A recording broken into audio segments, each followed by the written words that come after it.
Well, we are back, huh? We're back at the 9 Club, everybody. Today, we have a very special guest. Mr. Lee Smith is with us. Yay. What's up? Thanks for having me, man. Thanks for coming. It's quite the honor to be here. Dude, no, dude. Yeah. I just to hear your Especially laugh. this guy. Oh, Dubs. I'm so stoked that you were like, yeah, I'm down, bro. Hell Let's go. And just to hear that laugh again, man. Oh my God. I've always said, dude, like, because people have infectious laughs. Mm-hmm. You have one of those laughs that it's just you. Whatever. If you're laughing at something that I hate, I'm gonna laugh with it because I've heard that. Yeah, you have that. I guess it's like it's an honest laugh. It's an honest. It's like this guy really thinks that's funny. Yeah. Even if you don't say nothing funny. It's not like a ha ha ha ha ha. Yeah. No, it's a genuine. I swear to God, we're gonna have so much fun today. Dude. We're going to be laughing a lot. Yeah. today. Yeah, man. Let's do it. So, how's everything going, dude? Everything's going really Everything's well. good. Yeah. Yeah. You in town for something or? I went to San Francisco for the Pablo Ramirez organization art show. Right.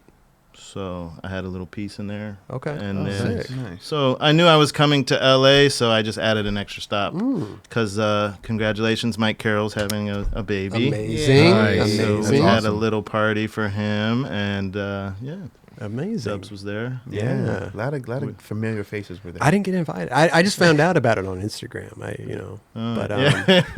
Sometimes it happens. You find out about stuff on Instagram. Yeah. Sometimes you feel left out. A little bit, but That FOMO. yeah, it's a FOMO. But hey, congratulations! though. Yeah. Congratulations To the Carrolls. It must have been cool to see all your friends there too. Oh, totally. Yeah. Yeah. Brian Anderson was there. Yeah, came. Shelby Woods, like old school wow. EMD heads. Yeah. It was a lot. Wow. Yeah, Mesa, Sick, Jacob Rosenberg, all kinds. Chris Keefe. Chris Keefe. Yeah. amazing. Yeah, it was dope. It was like a really cool eclectic mix of old school homies to hang out. And then some people came through, slid through, like Atiba came through for a second. Okay. Yeah, it was a good gathering. Nice, dude. They have a good spread, little cheeses and crackers and wine. They had and good old stuff, Uncle and- Polly's. Ooh. Yeah, we had like sandwich platters from Uncle Polly's. Amazing. It's pretty good. Shout out John Buscemi. Shout Yeah. out. Oh. Shout out Uncle Buscemi. Polly. Yeah. Straight up. So nice. So then you decided to come here. Thank you. Yeah. Bro. Yeah. Well, Stoked, bro. Stoked. And but you said you went up to SF. What were you doing out there? Oh, with the you said you had a piece in there? Yeah. I just started getting into art Okay. last year after a long time of not doing it. So yeah, the guys from Skate John, who I'm pretty good friends with, they invited me to have a piece. Amazing. Nice. What kind of art is it? It was oil paint. Oh. It was just like a face of a guy, kind of just. Last year, I want to hear the story of how I I love got it. back into art? Because I heard oil painting is like the hardest shit to do because it's like you're working with oil and It all this is stuff. kind of hard, but at the same time, you can just wipe it right off. And Oh. also, it takes so long to dry that if 2 days go by and you're like, I don't really like that, and you can kind of just like wipe it off and repaint it. Okay. Oh, wow. Okay. Oh, okay. Yeah. So yeah, once you learn all the technical like aspects of like mixing it with the linseed oil and like thinning it out and all this crap, then you kind of like get the grasp of it. Gotcha. That's it. Okay. So So how I've been did you? seeing a lot of the pieces, not to cut you No, off, please. but like as if probably in the last year, like you said, and I definitely remember commenting on them, like, because some of them look really sick. You know what I Yeah. mean? Like where I'm like, wow, Lee, like Yeah. let's go. Yeah, it's Hell fun. yeah. It's Yeah. fun. Isn't Jack Curtin doing some art too? Yes, he actually hit me up. He was like, "Dude, I like what you're doing. This shit's pretty sick." He's like, "I just got back into it too." I was like, "Yeah, I was gonna go to art school back in the day before." Oh. I actually had a meeting with my mom and like a guy from, I think it was Pratt. You know, that really fancy school. yeah. Wow. And like he was like, "Well, if you come to art school, you basically have to give up your skateboarding career." And I was like, in my mind, I'm like, I skate for Kareem Campbell. yeah. Like, you know what I mean? I'm like, that for me was the equivalent of like being a rapper and like, yo, you're signed to Rockefeller, dude. Like, you're good. Totally. Straight up. So I was like, I think this is a no-brainer. I'm gonna stick to skating. Damn. Oh, wow. Not to say that it was a bad choice, but in hindsight, maybe you could do both. Right. Or figure out how to, It's like a doctor being like, "Oh, you'll never skate again." Yeah. And you're like, "Yeah, okay, buddy. Like, Yeah. I'm gonna rehab and we'll be good For sure. You know, Like, could I have gone to art school and skated? Of course. 1000%. for sure. In New York City, like, come on. There you go. There you There's go. a way you could have made that Yeah. work for sure. Definitely. But then when you get that ultimatum, like, dude, it's either this or that. It's like, dude, like you said, I'm already in this shit. Yeah. I remember getting approached by what are they in high school when you're getting ready to figure out what your next thing to do. Was it the military, the army? Fucking recruiter came through. No Really? way. Fucking was on me, bro. What? And I was just like, he's like, well, what are you gonna do, son? And I'm just like, son and I'm sounds like a recruiter. No, Yeah. totally. And I was just like, you know what? Like, I'm a skate. I'm already doing good. He's like, are you He's sure? like, Like, what? I'm like, yeah, bro. Like, Yeah. In his mind, he's like, skateboard. yeah, like he didn't understand it. Yeah. That was fine, but I just ditched that. But not Yeah. my bad on that tangent. No, it's all good. So how'd you get into it? So last January, it's snowy, it's cold, I'm in New York, and regular, not like depressed or anything, but you get in your winter blues rhythm, and you're like, and then so my first girlfriend that I've ever had in my whole life, her name is Jessica. She lives in Paris now, and she is a agent of artists. Amazing. Yeah, and she's like, hey, this guy Jean-Philippe, he left during COVID, and he needs somebody to catalog and organize his studio and like wrap everything up and send it back to Paris. And so I did that, and I looked at art alt for like a week. Yeah. And, and was just checking out his stuff. And then there was all these like pastels and supplies, and he said he didn't want them, so I took them home. And then I started messing around, and I started posting stuff on Instagram. And then Brian Lottie sent me a package out of nowhere with like oils, paints in it. Oh wow! And he's like, you should try these out. And like, I love Lottie Best. as a skater. One of my idols, like Now or Later with Javante, favorite video. And then I love his art now. And so once he sent that to me, I had to honor him and by like, okay, I'm definitely going to try to use these and see For sure. if I could figure them out. Yeah. And then it's like, we're skaters. We get into something, we're like, Go in. we go in, Totally. Yeah. So like I kind of got hooked on it, and you start doing good, and you start figuring it out, and then you're like, yeah, I just want to paint more shit. Sick. That's sick. Wow. Yeah. And you could Google stuff and YouTube, like different things. How I you YouTube so Yeah. much shit. right. Yeah, there's like I never even knew about YouTube, but anything you want to know about, like literally, anything you want to know about is on there, dude. Yeah. Yeah, Dude, That's if I need my drain in my bathtub, I'm like, okay, I don't even know how to take this thing off. I'm going to YouTube it, and I look Seriously. for the same kind of drain and do it, Are you selling your art or anything? I mean, I sold one piece to my friend Pep, but I don't know. People hit me up, but I'm like, I have some weird connection where I'm like, I kind of want to keep these. Oh yeah. But It's a lot of work. Sure. On Yeah. But you can also make a couple bucks. I know. But how do you price that out, too? Because it's worth so much to you. You Yeah. want to keep it. But I want to sell them. Yeah. Yeah, dude. You know how to market for that, bro. How do you price? Yeah, like Chris said, how do you It's price hard. that? The art world's weird. Well, you start Dude. off conservative, right? What's that? I said you start off conservative. I would imagine, right? I'm just still figuring it all out. Hey, YouTube it, baby. I don't know. Yeah. YouTube it. I mean, art is all. I have no idea. Yeah. Like, there's so much more to it from what I understand than the art.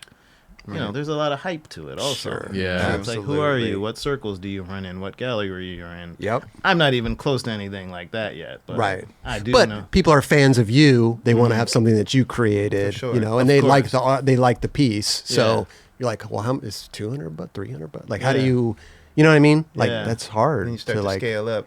I mean, Yeah. you have people that you can kind of lean on. I would say like a Danny Minnick. Yeah. You know what I mean? Or somebody that's kind of already in that circle that He's has making that bread. knowledge. He's doing He's gnarly, doing good. dude. The last I heard, he was definitely doing Danny good. Minnick, send me a piece, bro. Send us all a piece. Let's get it. We Yeah, used to live let's go. together. That was my old roommate. Really? Danny? Yeah, we used to live together on Normandy and Melrose. Wow. Wow, dude. Yeah, dude. He's doing really well with it, man. That's so pretty sick, sick. dude. But that's rad. So the art stuff, I have tried to dabble. I don't know. It's Yeah. You try to dabble into it, art? you've seen my drawings. Yeah, they're fantastic. Thank you. Yeah, Thank the one you. you did with Andy Howell. Yeah. That was one of the best art pieces I've ever seen. Well, I have this character that I do all the time. It's kind of like a stick figure head with the ears and the hair. And then what did I do? I put him on a skateboard manualing. But he was in the front of the board doing a manual on the back. So like it didn't make any sense. No, it's art, dude. It doesn't Yeah, it's have to art. make It doesn't sense. have to make sense. Yeah, I guess that's the right. You know what I'm saying? It was There's awesome. no rules. No. Yeah. Yeah, so. It made sense to me, Kelly. I don't know when he did it. I loved it, dude. It was so sick. But, going back to SF must have brought back some good memories, too. It's not like you haven't been there in a long time, but, It's going been a back. while. Yeah. I went to SF last week, and I grew up in the Avenues and by the beach, which when I was a kid was a really boring neighborhood. But I guess now, after COVID and unfortunately global warming, a lot of people, it's now become like a scene down there. Oh, interesting. Yeah, so I was staying with a friend that lives down there, and I didn't even go downtown. Wow. I just hung out like in the beach area. Really? Just like, yeah. That's cool. Shit. There's like all these cool little restaurants and like, Okay, so people actually hang out at the beach because, SF is freezing. So. Sure. Yeah. Of course. So it was popping. Yeah, it's a little bit more popping. Right. It's not like Venice Beach or anything. but Yeah, for sure. But then growing up in San Francisco, starting to skate, turning down the, recruiter from Pratt, did you say? Yeah. Did you, what age did you start going out into the city? Because you said you grew up in the Avenues. Yeah. So I met Karl Watson in the 6th grade. And so I only skated in my neighborhood before that, probably for like a year in that neighborhood by myself. Had no friends that skated. Huh. And one day, there was a Safeway there, and there was a double-sided curb. And then there was a little plaza with like condos and ledges and stuff. So I was skating there by myself, and then a crew of dudes roll up, and it's like Pat Washington, Wow. Karl Watson, LeVar McBride, Marcus, and a bunch of other dudes. Those dudes lived in the Avenues too. Oh, they did? Yeah. Gotcha. Marcus and LeVar grew up in the Avenues, and so did Pat Washington. Oh, okay. But they lived on the other side of Golden Gate Park. So they were in the Sunset. I was on the Richmond. Oh. And also living in those neighborhoods at those times were like kind of like other kids that from the Mission would be like, oh, you live in a barn? Like they'd make fun of you. Yeah. Oh. Yeah. Because it was like safe and boring. They still want to fuck with you. Yeah, out there, they're bro. like, You can yeah. be anywhere, and there'll be some kids just randomly you walk down the street, and they'll like look at you and try to like fucking just intimidate you. Yeah. Yeah, SF in the 90s was a weird place. Everywhere. I mean, even California. It was like, Yeah. oh, where are you from? Right, California. Yeah, certain Yeah. places for sure. Yeah. Right. So I ran into those guys, and then Karl was like, "Hey, man, I saw you. I've seen you around at school. I didn't know you skated, but what's your name?" Like we became friends, and I think the next day after that, it was like 1 or 2 days after that, I went to school, and after school, he took me to his house. He gave me a set of Venture magnesiums and maybe a Think board, and we went down to Embarcadero. And I forget what my curfew was. It was probably like 4:30. Just in time for dinner. Yeah. Right. And I didn't get home until like I just was. I mean, In it. You were in heaven. Yeah. Yeah. you love skateboarding. You skate by yourself. You go from skating by yourself into in your neighborhood, to like being at this plaza with like all these amazing skaters. And obviously I was like just in heaven. And that same day, I stayed like 3 hours late. I got home 3 hours late, and then I got home and like the cops were in my house and shit. Oh, Wow. Mom's Shit. Oh. And she's like, my son's missing. Yeah, I came home and the cop, but I mean, she was relieved because Yeah. I wasn't missing, but Right. she was also kind of pissed. It goes from being relieved to anger real quick. yeah. Right. Now that I'm relieved, I'm gonna be pissed at you for. Well, because at the time, what did you say, 6th grade? Would be 15? No, 6th 14? grade is like 12, way 13? young. Yeah. Yeah, 12, 13? Yeah. Okay. Yeah, yeah. Was that your first time going into the city on your own, kind of? Yeah, that was my first time going downtown. Oh, okay. Yeah. Nice. Which is a trip. We always talk about on the show. Yeah, like man. nowadays, good luck having your kid Yeah, at 12 years old You taking the probably won't be bus into doing the that. city. Yeah. Like, doesn't happen. No. You know. Yeah, yeah. Overprotective, a little bit. Yeah, Well, you yeah. kinda Things gotta change be. these days. Yeah. I'm sure. Yeah. Mm-hmm. But and then so, did you just start going there religiously? Then after that, I would assume. After like, that, I was still pretty young, so in junior high, it became just a weekend thing. mhm. And then by high school, it was like an everyday thing. right. Was right. Karl already sponsored at that point? Yes, dude. Wow. Karl Watson has been sponsored from the first day that I ever met him. Over 30 years ago. Wow. What was he? He was on. He was on Dogtown Dogtown he was first? either on Dogtown at the time, and which quickly turned into Think, and then he was on Venture. He was on Dogtown, maybe like Canine Wheels. Oh my god. Him and Because he was giving you a think board. I was like, is he on think? maybe it Yeah. was Think or Dogtown. Right. Okay. But him, Sam, Little Nick, and Sean Mandoli were on the Missing Children board, Yeah, dude. which was a Think board. Yes, Okay. it was. Yeah. Definitely. And that was like Oh my very God. shortly after that. Like he was on a skateboard like at like 14 or 15 years old. If you started skating with him, what was the level? You know, listen, it's skateboarding. It's hard to compare levels, you know. But like, where were you at compared to Karl at that time? Like, were you guys equally as? Oh, you were. Karl was up here. You were. I didn't even know how to skate, dude. I mean, I knew how to skate, but like, I skated on my own. Right. Right. I didn't have any influences. The tricks that I thought were cool were really not that cool. And like, you know, Karl was already doing like crossover nose blunt slides on double-sided curbs and like Wow. impossibles every try. Yeah. Wow. Yeah, yeah. So I'm sure skating with those guys and just being exposed to that like elevated your skills rapidly because you're around it now. You could see how to do it. You could get Yeah, inspired totally. and learn from people around you. Well, skating, it kind of happened to me with art. Like last year, kind of what happened with skating is like you feel like you're really not good at it, and you keep doing it, and then one day something in your brain clicks, Yeah. and then you're like, oh, I think I kind of figured this out. Get it Yeah. right. Yeah. Yeah. Right. Yeah. You kind of see that nowadays with people. You're like, damn, that kid's good, and then all of a sudden, they're beyond good. Yeah, And you're something like, clicks. something must have clicked in their Yeah, head, like sure. because now they're fucking incredible. That love Yeah. and the passion kicked in. Yeah. Yeah. So I'm sure being with Karl and all those guys, like now it's on your radar. Sponsorship. This is possible. I see these guys. Like I can work towards this. Probably. You know. Was it weird going into EMB and like were you intimidated by all those people there for the first time? Not really, because I was so little. So like, you know how everybody loves the like little guy? Like my nickname was Little Lee, so like nobody really messed with me because I was just like so tiny and frail. So they were like, Little Lee, he's cool. And plus I was like, as time went on, I was one of the only young guys, like out of like Marcus, Karl, Mike York, and like they're, you know, they would go home early, which is like great. No disrespect. Do what your parents say. Sure. I was a little bit more rebellious. Okay. So I was the young guy who'd like, I'll drink 40s at Union Square till like 12 at night. Oh, wow. Even though I'm only like 13 or 14. Right. Oh shit. Damn. Yeah.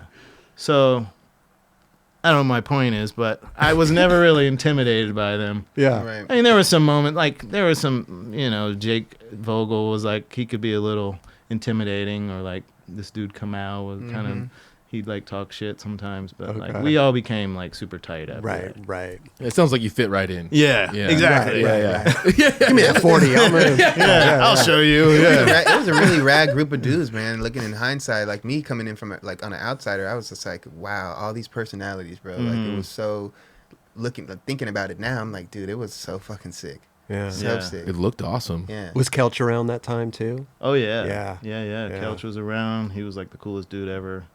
You always, with him, like you just felt like I'm untouchable. Yeah. Kelch is- Anybody comes through here, like, you know, Yeah. like they'll have to answer to him if they fuck with me. Wow. Yeah. Was but you were like drinking 40s and stuff like that. Was anybody else like Karl or those guys were just, they would go home? They would do Yeah. their thing, huh? Yeah, they're a little smarter than I am. Okay. So. Okay. But would you get in trouble? That's why I they mean, have longer careers than I do. But would you get in trouble like going home? I mean, after a 40, you Uh, you the- can get pretty drunk. Yeah, You know? dude. I had a single mom, 2 kids, and I didn't know I was taking advantage of that, but I was. Yeah. I was just, I didn't have much, and I knew that there's nothing that my mom could take away from me. Right. So I could kind of do what I want, you know. Got you. I was like the kind of guy who was always really respectful in the house. Like once I got a little older, and if I had any money, I would give it to my mom, and I'd always like help her with laundry and dishes. Okay. But then I'd be like, "Yo, I'm out." Right. Yeah. Like I did my chores. Yeah. I'm good. My brother was a little different. Like he's a little more like disrespectful in the sense of like my mom would like buy the groceries, and then he'd let all his homies come over and like eat them all. You know, like me, I was more. The house was sacred, but like I'm gonna go outside. Right. Yeah. To the unsacredness Yeah, of, you know, Yeah. EMB and stuff like that. But yeah, like Dub said, what a cool environment to grow up. Because outsider looking in, like, talk about intimidating to go there. And like, woo. It's like a modern day day camp for skaters, you know what I mean? But you have to be in the circle, you know what I'm saying? Like it's I very can't even wrap my head around what it would feel like. I mean, to go there, because I was so ingrained with the crew. Right. Like, Yeah. Right. I don't know. Like, But you would, must have like, seen people get kicked out and shit like that. boards jacked. Yeah. yeah, that kind of that started happening kind of later. Oh. The board jacking kind of happened like towards the end, but like the thing that the crew would do would just really make fun of you and make you feel like shit. Yeah, they did a lot of that shit. And set you up for failure. Oh man. It'll set you up to fail. Like there was the T-dog trap, you know. Right, and we know. I mean, we're all sitting on the bench right here. There's the T-dog trap here, and we know that the guys are nervously skating in front of us, and they're like, and that they're gonna like eat shit. Yeah. And we're just waiting for it, you know, like. So the T-Dog trap was what? Just a crack in the It was like Embarcadero had these like lines, but this one just it was so clear. It wasn't like it was just that the guys were scared when they were skating through, so they weren't really on their A game. Okay. Yeah, Right. And so they'd eat shit. Yeah. And then you guys would heckle them. yeah, and we'd make fun of them and heckle Oh them. my god. I love bro. that. I mean, the Embarcadero was kind of like, and we would do that. I think all kids do this, but it was like breaking down your like self-esteem. Right. Through like, and we do it to each other, you know. It was like a hazing type thing, Yeah. you know, right? Yeah. Right? But if it was affecting you, people would like continue to do it. You know Yeah, what if they I'm saying? saw you it let- bother you. Yes. Yeah. Once they honed in on your weakness, that's where they go. Oh man. So true. But so many rad characters like Wing Ding and like just so many like awesome dudes. Like I'm saying in hindsight, Yeah. I'm like saying, dude, there's nothing else like that was like that. Yeah. You know what I'm saying? With those group of people. Mhm. So fucking for sick. sure. Yeah.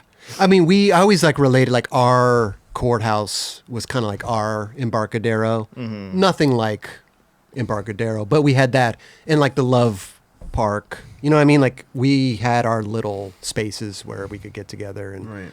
you know, get chased by the cops and stuff like that. So Yeah. completely different, but kind of we had our place here in LA. Yeah. Similar, you know.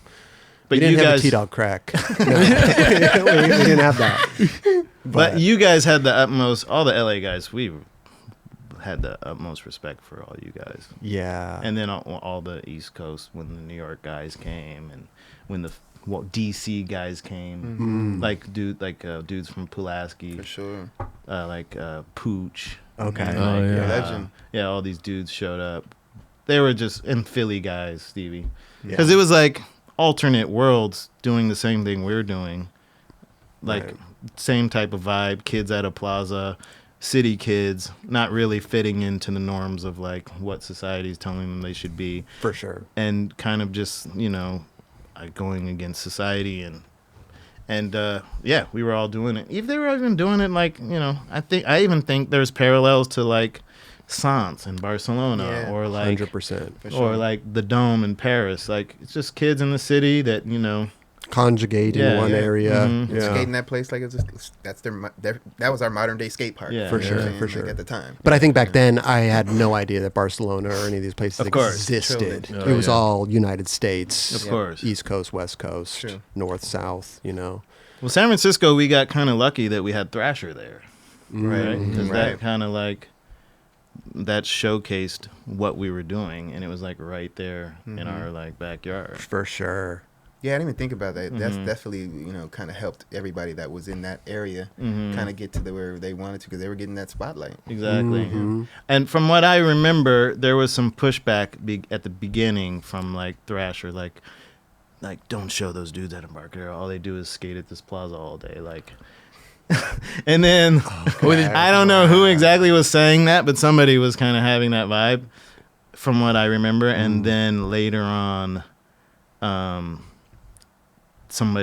the whole vibe changed. It And was like, changed. whoa, these guys are actually like pushing the envelope. They're on innovating. it. and Yeah. they're Yeah. doing their Bro. thing. Like we need Yeah. to showcase this. For Yeah. sure. Yeah, I can see that a little bit. You know, every issue we're just going to like keep showcasing Embarcadero. Like there's so Right. much more out there, Right. you know. I can And see there's so that. many awesome like spots within the city as well. That's true. Mhm. That's true. Yeah. Sorry, not to be rude. No, please. Sam's like, Oh, he's he's like, what do you want for dinner? I'm like, he's like, you want ramen? that's a Keeps text you going. better That's pretty- respond Yeah. to, That's right? pretty I'm good. like, You said there was like at one point they weren't showing anything in Thrasher, but was there a point when you realized that wow, there's some next level skating going on here at Embarcadero, or is it always like that?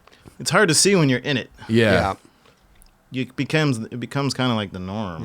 Yeah. I don't, like you watch Henry every day. Or yeah. Mike Carroll, Javante, all these guys. Crazy. Mike York, Carl. Mm-hmm. I don't know. Chica, That yeah. becomes your normal, not my normal level, but that sets the bar of what you think what skating is. Right, Yeah. right. Because they're literally inventing tricks Mhm. there, Yeah. like Day ledge to day. tricks and stuff like that have never been done. I do have to say something though. There's Yeah. a big difference between when we skated back in the day and the way that the kids skate now. When we did something, you do it one time. Yeah. You do it on one footage, time, on dude. while If you got filming. it on footage, Yeah. even better. You never have to do it again. And almost if somebody saw it, you're like, dude, I did that one. I backside flipped a 7 that one time. And, in 93, And Jerry saw it. John was there, dude. right. But when the kids skate nowadays, they're like, I got to backside flip these steps 10 times a day. It's crazy. Yeah. That's why they're so consistent. Yeah. Yeah. We didn't. Our mentality was a little different, We were kind of just like, I don't know. I guess we didn't take it as like training. Right. I don't know. Well, Yeah. for the basic tricks, it was, you know what I mean? Because you wanted to keep Yeah. those tricks on deck, you know what I mean? Yeah. But once you start getting into like, something that's a little bit more obscure in a sense of like, you got to try harder, Yeah. then that's when we're like, I got it. Yeah. We're moving on. You get it Yeah. once and move on. Yeah. Exactly. Yeah. It's been my whole career, pretty much. I'm not doing that ever again. You miss a sequence, you better piece it together. Bro, yeah. because I'm not. Yeah, you better take some frames of me landing, take some frames of the middle, and we're good. Better call Sean Pearson. Somebody. But yeah, it's so true though. That it's one and done. If you saw it, then cool. If not, cool. But you better have done it when somebody was around. Oh yeah. Totally. Yeah. For sure. Like you're not trying hard tricks when nobody's there. I did that by myself. But what a time, to be a part of. But again, you don't think about it when you're in it. You're just doing it. You're living it. But outsiders looking in, it's like that place is special. Yeah, man. Yeah. Fucking special, dude. And it feels like that it was a really long time, but I think Embarcadero was like a 3-year run or something like that. Something like that. It Yeah. seems like, but those And times it- seem forever, man. It Yeah. does. It seems like super timeless. Back in, yeah. We always talk about that. Those years of like video days, Plan B, like that all happened in like 2 years. Like 2 Plan B videos back to back. Oh, you yeah. know, Yeah. like Yeah. questionable virtual reality. Yeah. It's like, what's going on here? That's when they were just coming, like, with those fucking Plan B videos. I'm like, damn, back Yeah. to back like Yeah. that. Like, Yeah, but like pushing skateboarding like no other at that time. totally. Man. But to us, eternity, 10 years, Yeah. it seemed like, for sure. Yeah. And And- then you get the video, and then you watch it over and over and over and over. Oh my god. You memorize you it memorize back it. in. It becomes your That little thing Bible. is you know? on The repeat. music, everything. Like you hear the music outside, like and you'd be like, place it. Like, oh, that was Danny Way's part. Listening to the radio. Yeah. Yeah. Seriously. And then so you're seeing all this stuff go EMB and stuff like that. And then when was the turning point for you when you get sponsored and stuff like that? When did you?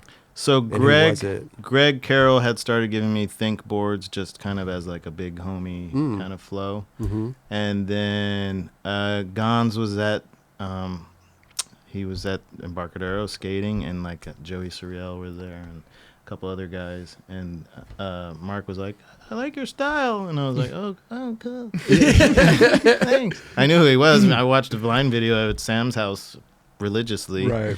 And I was like, oh, shit, that's the Gonz. And then, dude, like a week later, I'm on a plane flying down to Huntington, like Wow. staying at his house. No.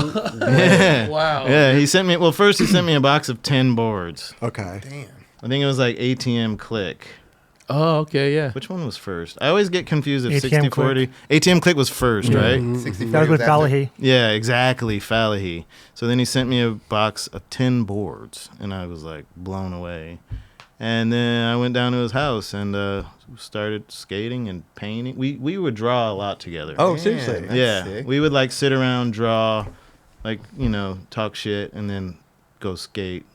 And it was never like, we weren't like filming for anything or like shooting photos or anything. It was just kind of like, You were out there doing it. yeah, we were just hanging out. Wow.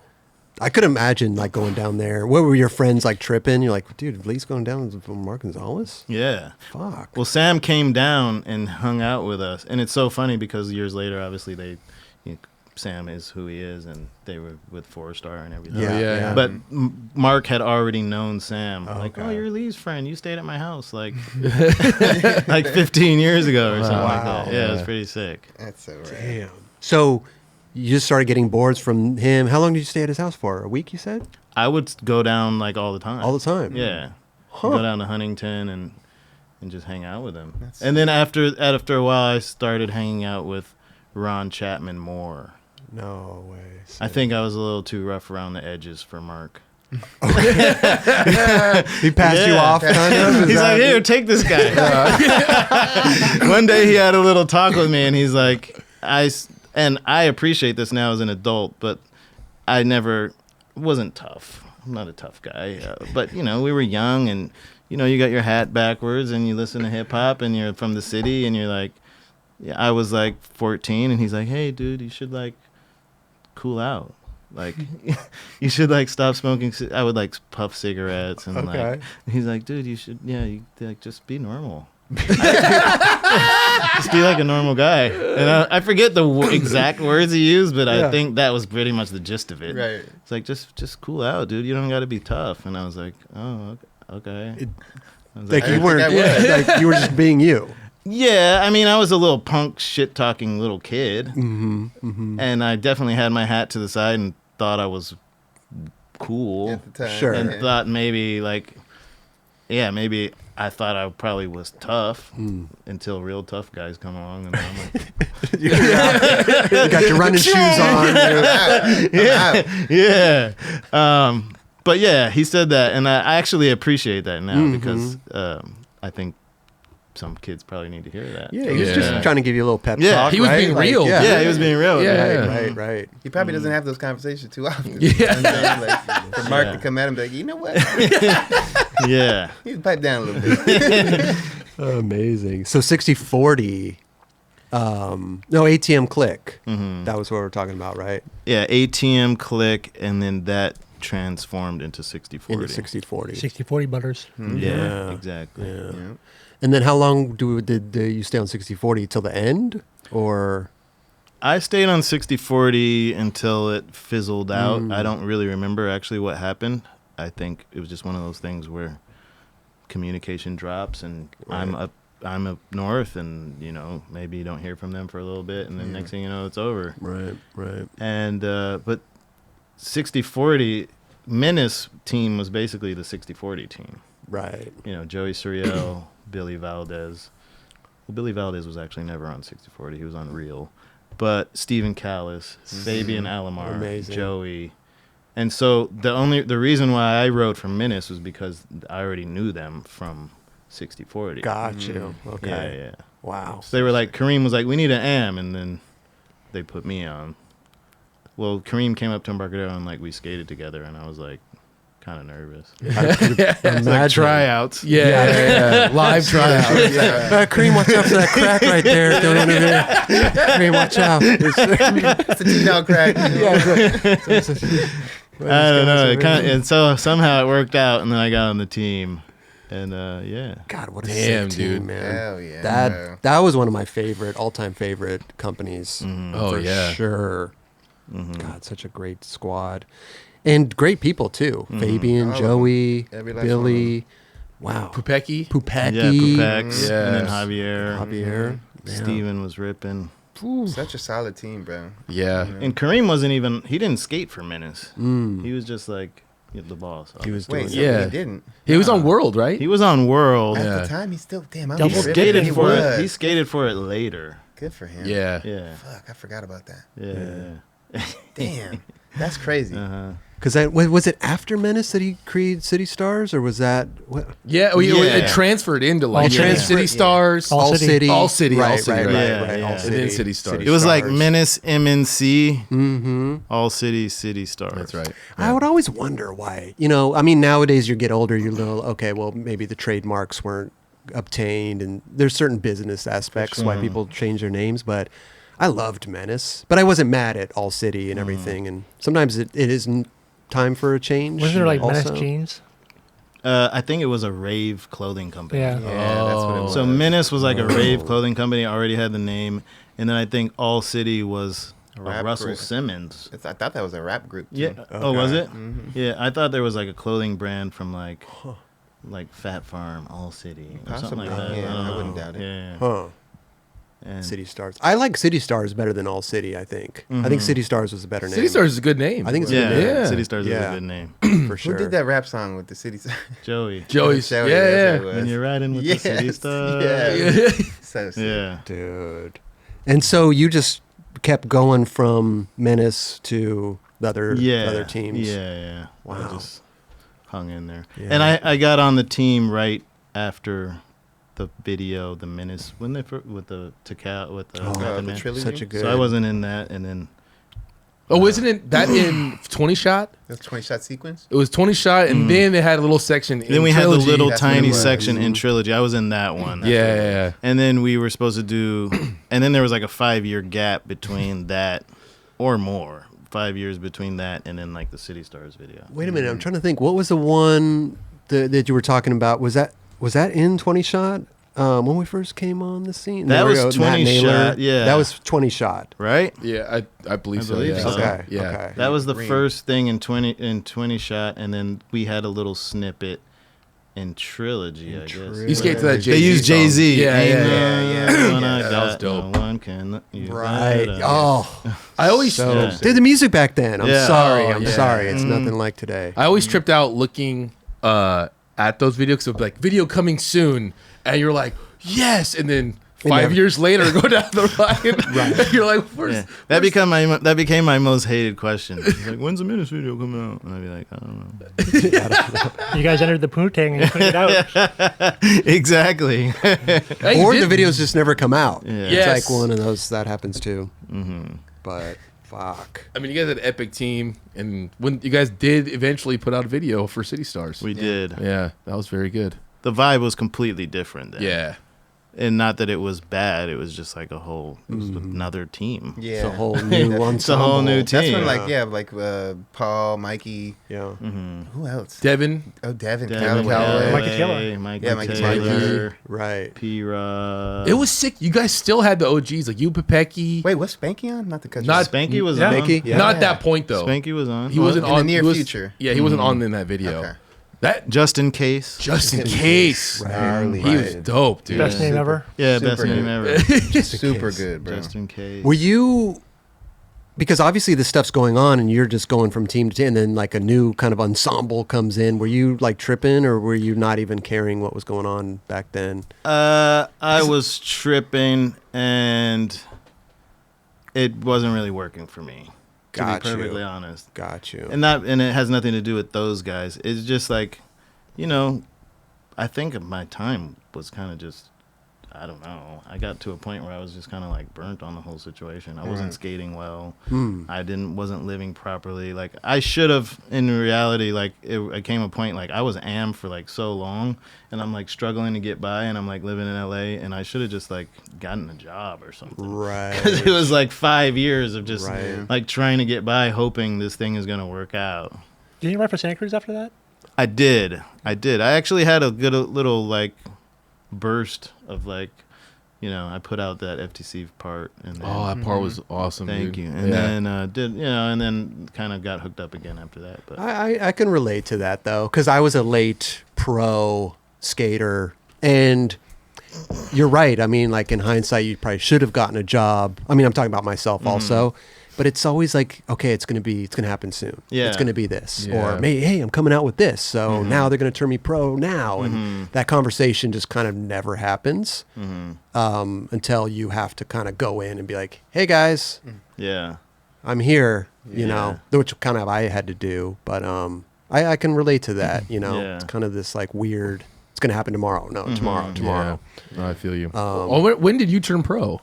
I turned pro right after the City Stars video came out. See, that's Really? You City weren't even Stars, yeah. pro at that point? No, that's why I was just like Are you scraping by for like ages. I always thought you were pro. No, Man am. Damn. young man am. Was under 25. Yeah, you're still I a young think- man under 25. I hold the Man Am group right here. I'm the He's the president. I- When did you He's turn a- pro? at 30 years old. Really? Yeah. 30 years old, dude. Not you're a only is he a beast, though. member, he's the president. Not only is he a member, he's a president. I'll take it. But That's crazy. I didn't realize you weren't pro at the City Stars. Yeah, no. Because like that video was huge. Well, yeah, P-Rod coming into the scene Yeah. heavily. that whole team. Yeah, it like Yeah. blew up after that again, kind of. Like, Yeah, in a and I different mean, way. no, those guys are amazing. I love them to death. But like, does it mess with your head when this little tiny kid Yeah. gets on the team and he can do every trick in the world, and you're like scraping by? Of course. For sure. For Goes without being sure. said. I've told the story before, but like he's winning like Vancouver, and I'm like getting last place, and I'm like, dude, I don't even know what I'm doing. right. Like I've said it before, I had like a little tear under the ramp, dude. Like- Like fucking in Vancouver, I was like, Wow. fucking hell.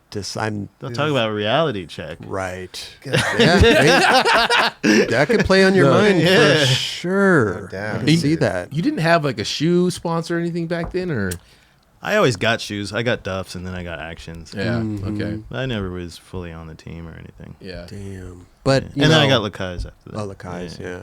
But hey, turning pro for Kareem Campbell and that whole squad, that's fucking definitely an honor. And Yeah, a privilege, you for know? sure. Definitely.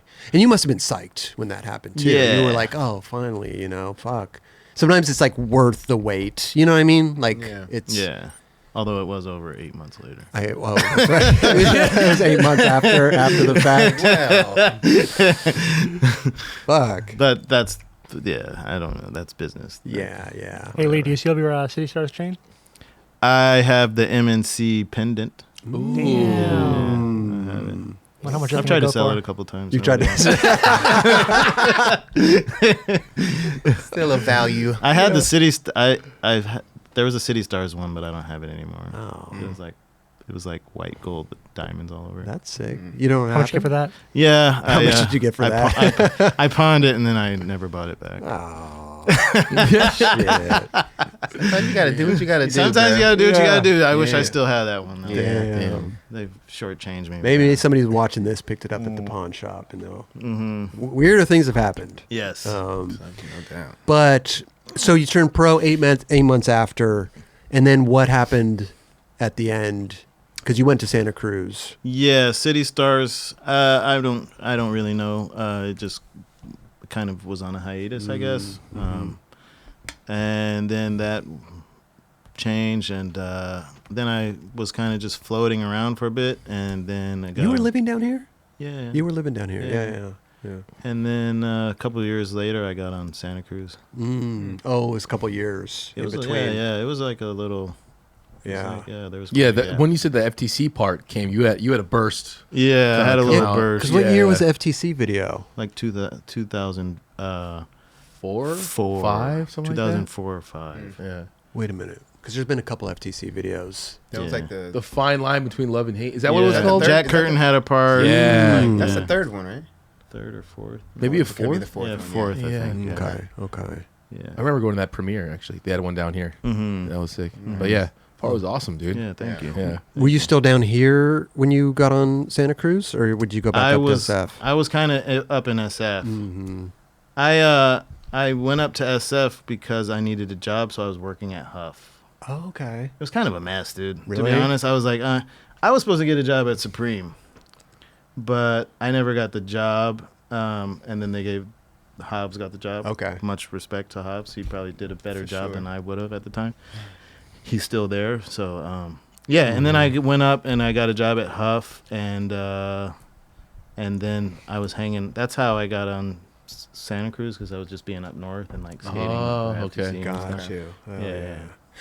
Not to just jump over this and go straight to Santa Cruz, I think, because I mean, just skating with those guys like the Menace Crew, City Stars, Joey Surreal, Kane Gale. Kane. Oh, yeah, Kane Gale Yeah, was on Kane there. Gale. Yeah, Yeah, shout out to yeah, Kane. He was Yeah, on. yeah. Oh my god, Yeah, I yeah. forgot about that. He wasn't on Ryan Menace, but Denman. Ryan Denman. Ryan Denman. Denman. They were later. You're right. Yeah, they were on later, City yeah. Stars, right? Kane Gale. Oh, he wasn't on Menace. Could you imagine? Devin But just Calloway. skating with the Menace guys and being down here, I mean, that was a time in itself. Mm-hmm. Because I mean, Hell yeah. guys were skating with probably like Keenan and I mean the Guy whole and- crew, Guy, Gabriel. Gabe. That was when Menace and Girl was kind of like Everybody we was rolled feeling pretty kinda tough, we rolled yeah. pretty sit and like girl dudes would rock like Menace shirts and Yeah, like yeah. vice versa. We were talking about Yeah. that on the previous episode, where Previously on the 9 Club. yeah, where I would wear like some shirts that Yeah. wouldn't necessarily be like the right thing to do, but at that time we were supporting each other. Yeah. Based on like I like that fucking shirt. I'm gonna wear that. And we all hung out every day, so it was Yeah. kind of like Yeah. was cool. Even boards, like people would skate other people's boards and stuff Definitely. like that too. Definitely. But that's a time that like is like no other. Yeah. Skating with those guys and just being Yeah, a just whole, like- being a whole crew. Seeing the imagery of you guys in magazines, you're just like, whoa, those guys are sick. Yeah. They know how to enter the Bhutan. Yeah. That's for sure. But it must have been fun though, because It was fun. I will say this, that I definitely held on to the identity of being a pro skater way too long. Yeah. And that has nothing to do with loving skateboarding or being in skateboarding. It just has, like, all the struggling was, like, those were signs that, like, I should have figured out a new path sooner. Right. And this isn't to say it from a place of, like, negativity or regret or anything like that, but 100%. it's just reflective and looking back and being like, okay, if I would have done that over, I would have bowed out a little sooner and, Yeah. like getting on Santa Cruz, like what does that do? You get another 2 years of a paycheck. But how long? I mean, how old were you when you got on Santa Cruz, for instance? Probably like 27. 27. Okay. Yeah.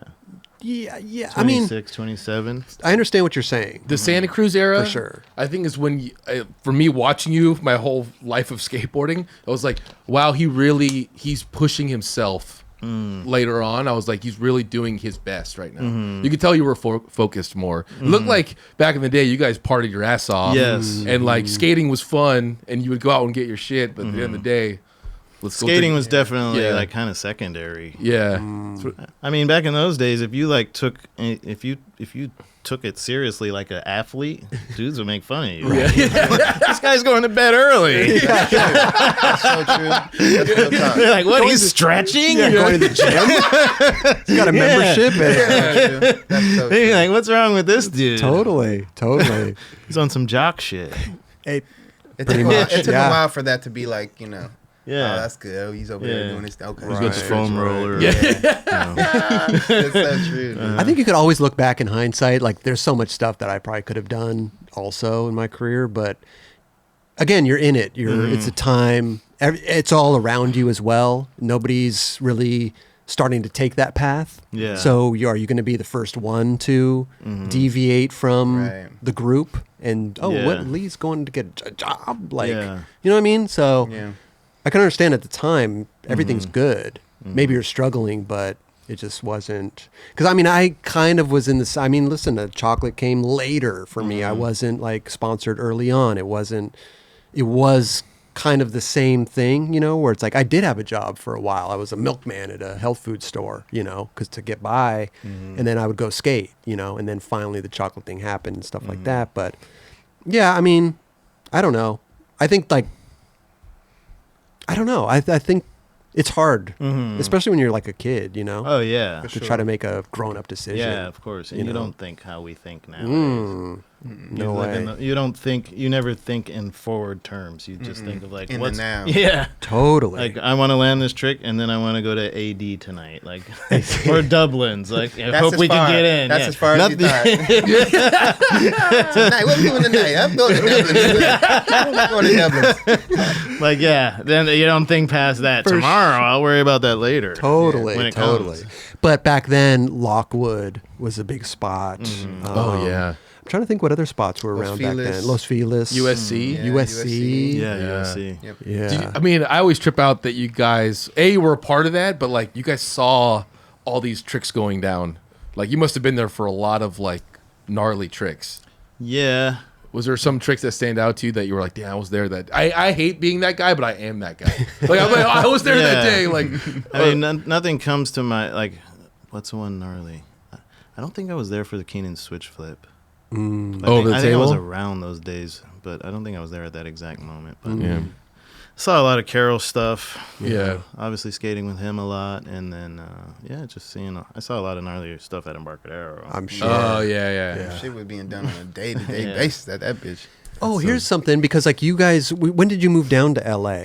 Because go ahead. I was just gonna say like around 2000. 2000? Because I feel like there was like some type of like movement where everybody started moving down here. Like Carol finally moved down here. Like there was like a, I don't know, exodus of San Francisco. You know So what I true. mean? Like, Yeah.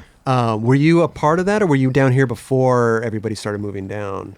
I kind of came down like randomly. My mom, when I turned 17, she was like, "I'm out," and my mom had a very weird outlook of like how she raised children. She was very sweet and loving, but like she had this really old school mentality. Like I've done my job. Okay, here, Now- here you are. Like, Go into the world, Yeah. which Yeah. like I've heard like older people say that before, but like in reality, that's not how it works. Yeah.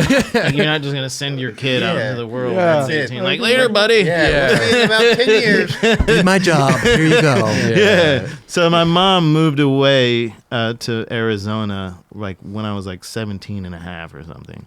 And then in SF, I moved in with Brad Johnson and like Jason Wessler and these guys. Okay. But then the .com thing happened and we got kicked out of our apartment. And so I kind of didn't have anywhere to go at the time. And so then I was like coming down here and I slept on Keenan and Gino's yeah. couch. Wow. And Pupeki's couch for like probably like 7 months. Amazing. Oh wow. Damn, dude. Yeah, probably for like way longer than I should have. Definitely overstayed my welcome. But then I was just like, well, I guess I'm just gonna like get an apartment down here now. Right. And Right. that's when like I rented the room in Danny Minnick's place. Wow. Got you. Okay. And Danny Minnick, what was he doing at the time? Was he just filming? Like, I don't know. He's probably partying at He that was Yeah, kind he was of- partying Yeah. and like maybe just trying to live Filming. hang on to the dream, like the Yeah. skate dream. because I remember he's kind of doing a lot of stuff, like Mhm. partying and then filming and doing Yeah, stuff he like had his that. own video. That Yeah. I That's think- right. What was his last video? I forget the name of it. He was like he was the only one I felt like that was going out skating with Guy back then. Does that sound about right? I think he was hanging out a lot with Guy when the guy was kind of going through his things. Yeah. But, Yeah. but even If they did skate. Yeah. for sure. Yeah. For sure. yeah, What Yeah. a time, though. yeah. If there's any time in skateboarding for me, that's There's a video called Collage. That's what it was. Yes, Yeah, collage. yeah. Mhm. Slipped off my tongue. Yeah. Yeah, that time was special. Just It was crazy, man. because the footage was awesome, and then like if you saw them out in the wild, it was like if I saw you guys out in the wild, I was like, oh my god, there he is. Like movie stars. Yeah, it's seriously Like, straight oh my up, dude. It was wild. I think crazy. also something that was happening at the time was that our group of people, you guys included, SF, New York, LA, everybody, we were creating a genre and we didn't even know about it. That's Yeah. true. Like Yeah. streetwear, right. everything that's on Hype Beast and Yeah. all this stuff, like the origin of it is from what we were doing at the For time. sure. Totally. For You sure. know? And the people that we were like kind of around in those moments, because there was a lot of people that started winning in those moments, you know, whether it created a brand or skaters or whatever the case, there was definitely a lot of bubbling going on. Yeah. Mm. And even with Stevie, you know, like him being very forward thinking of like, okay, I'm a pro skater, but like that doesn't mean I have to be confined. Totally. I'm trying to be a celebrity. you know? Right. He's like, I'm gonna go hang out with these people. Totally. You know, and Totally. that kind of brought skateboarding, the DGK, Girl, Menace, all those things brought skateboarding to another level. Yeah. Where it is now, where it's like you fast forward 10, 15 years later and skating's like the coolest thing in the world. Right, You know? right. I'm just sitting here thinking, like, because what you're saying about the fashion thing, you know, and like it's all coming from skateboarding. It's like, is it just like looking back? It's just coming from us and what we like? Like we're not grabbing it from another place No, and bringing no. like it's just Yeah. coming from skateboarding, Within. the baggies, the white, like That all was that. like natural shit, bro. Yeah. I didn't look at nobody like that. Nobody- Was just like yeah. I put on some shit that was relaxed, Yeah. comfortable. The white tee just was easy to come by at that time, and you just throw it on and go. Yeah. You had and the it was calf functionable tabs. too. The Yes. baggy pants, the legs, you know, kick flipping and shit. But like it that, even too. goes deeper into like culture. Like, oh, you're from Malibu. I'm from South Central. Oh, you listen to Black Sabbath. I listen to Public Enemy, dude. Like, Right. let's swap. Like, and Yes. that culture created kind of like this. You know, it kind of created whatever you consider supreme to be. But these like the intersectionality. I think that's the right word. Intersectionality. It makes sense to It's me. like like every Yeah. all those different like All those cultures It's that a melting come pot. off subculture. Yeah, That's something exactly. That's different. That's not really there. It's Yeah. now becoming itself. Right, right. And that I think has a lot to do with skate videos too. Because like we were just saying the other day, is like that's where I got all my music from, skate videos, whether it be, you know, metal or hip hop or whatever. Yeah. Like that's where I'm finding everything. Skate videos like the best mixtapes. yeah. Oh, exactly. for Straight sure. Yeah, yeah. Straight up. And then even going on tour and you just be with a bunch of different people and they put their music on and be like, dude, what is this? What's the name of that? Yeah. And you keep that, fucking put that in your shit. You know what I'm saying? It'd be like, that was really cool too, because I learned a lot of music from going just, there were so many different people in the van, you know what Yeah, I'm saying? From exactly. all over the world, you know what I mean? So Yeah. it's really cool to like, And then I Have found that. Napster. yeah. Oh my gosh. Oh yeah. And it's like even all the guys in New York, like Harold and everything that they were doing, like being in kids, like they would show up to clubs in New York with skateboards and like polo hats on and like beat up Vans on, and they'd walk straight into the club Right. past a whole line of people. You know, and this kind of creates a like, well, who are these guys? Like, Yeah. how do they get to do that? You know, 100%. hanging out with models and shit. And so that made that like created this, you know, took skateboarding to a level that it grew to where it is now. For that sure. movie reminds me of that movie Swingers. We've talked about this, Yeah. but like if you put just change swingers to skaters, and we were just going in and walking in these clubs, like we had the fucking, you know what I mean? Yeah. Like, we were the guys, you know, and that was, man, those were cool moments. I didn't really go out too much, but I definitely dibbled and dabbled with it. But everybody that I went with, you know, including Guy or Gav or whoever it may be, they had the fucking like, we're getting right in. They have the connects up. Yeah. Yeah. Big time. Yeah, Yeah. that's Yeah. true. Especially in New York too. Oh, yeah. Eli Gessner and all those guys that Yeah. were running those clubs. Mm-hmm. Apologize, I can't remember the other names. I'm sure there's people out there that are gonna be like, well, skateboarding shouldn't be in those worlds. But I'm not saying that I love that it's in so deep into fashion, but I definitely think that we created something so cool that everybody wants to like have a little piece of it. Especially Yeah, now. for Yeah, sure. especially now. For sure. Totally. But having people like Virgil, you know, I mean, rest in peace to him, bro. He picked out a few people like that are, you know, are gonna be doing some shit in fashion and doing stuff with big brands and big companies that you would have never been like, damn. motherfuckers have arrived. You know what I mean? Like, whether you like it or not, you know what I'm saying? It's like, I think it's great. You know what I mean? Yeah. It's a great state to be in, especially for skateboarders that would have never thought they would have been in a fucking Gucci ad or a fucking Crazy. Balenciaga ad. Like, really? Okay. Yeah. Dude, Lucien Clark getting a Louis Vuitton. Louis got his own Yeah. Louis Vuitton shoe. Amazing, dude. It's crazy. Yeah. Wow. It's insane. And it's like the kids of every rapper we listened to as when we were kids. All their kids skate. yeah. Yeah. All Yeah, their yeah. kids are fans of like who of us and the newer generations, you know, but they're fans of all the skaters and For sure. and they just love it. Yeah. Yeah. I'm just sitting here thinking of like all the music that I've like picked up, like Andre Nicotina, like SF stuff, and Oh, yeah. New York, and I mean, there's so much good music. And Andre Nicotina knows that skateboarding has given him a crazy foundation just because, like, of someone like Mike Carroll having that in his video parts Oh, yeah. and shit. And, like, he would go to, like, get asked to go to, like, some type of skate event. He'd be like, "You guys like me? Yeah. We like you." Yeah, exactly. You know? So sick. I think so the same cool. thing happened with like Selski and Yeah, a lot of all of them. SF rappers. They're like, "Whoa, I got a like big fan base in the skate community." Yeah. That's We great. all thank Mike Carroll for that. Yeah, Straight Mike up. Carroll. Uh-huh. York used some shit. A lot of people. Yeah. Love that. So when you're going back to, you know, SF, Santa Cruz stuff, what year again did you say Santa Cruz was? I'm sorry. It was like 2005. 2005. Okay. Mm-hmm. Was there like, because in the meantime, like Girl and Chocolate starting, was there like any conversation of you getting on Girl or Chocolate? It was always like a fantasy to write for Chocolate. Because like But- Mike Carroll and like these Yeah. guys, like they're Sam and, you know, Yeah. I think Sam came on later, but you know. Yeah, I mean, there was never any like real talk about it. I think that I kind of like had a fantasy about it in between City Stars and Santa Cruz. Well, what happened after City Stars wasn't around anymore, a part of my life, then I started going to the Girl Warehouse like every day with Carol. Right, right. You guys were around. Yeah. And like, so Mike would pick me up in his golden Escalade every day.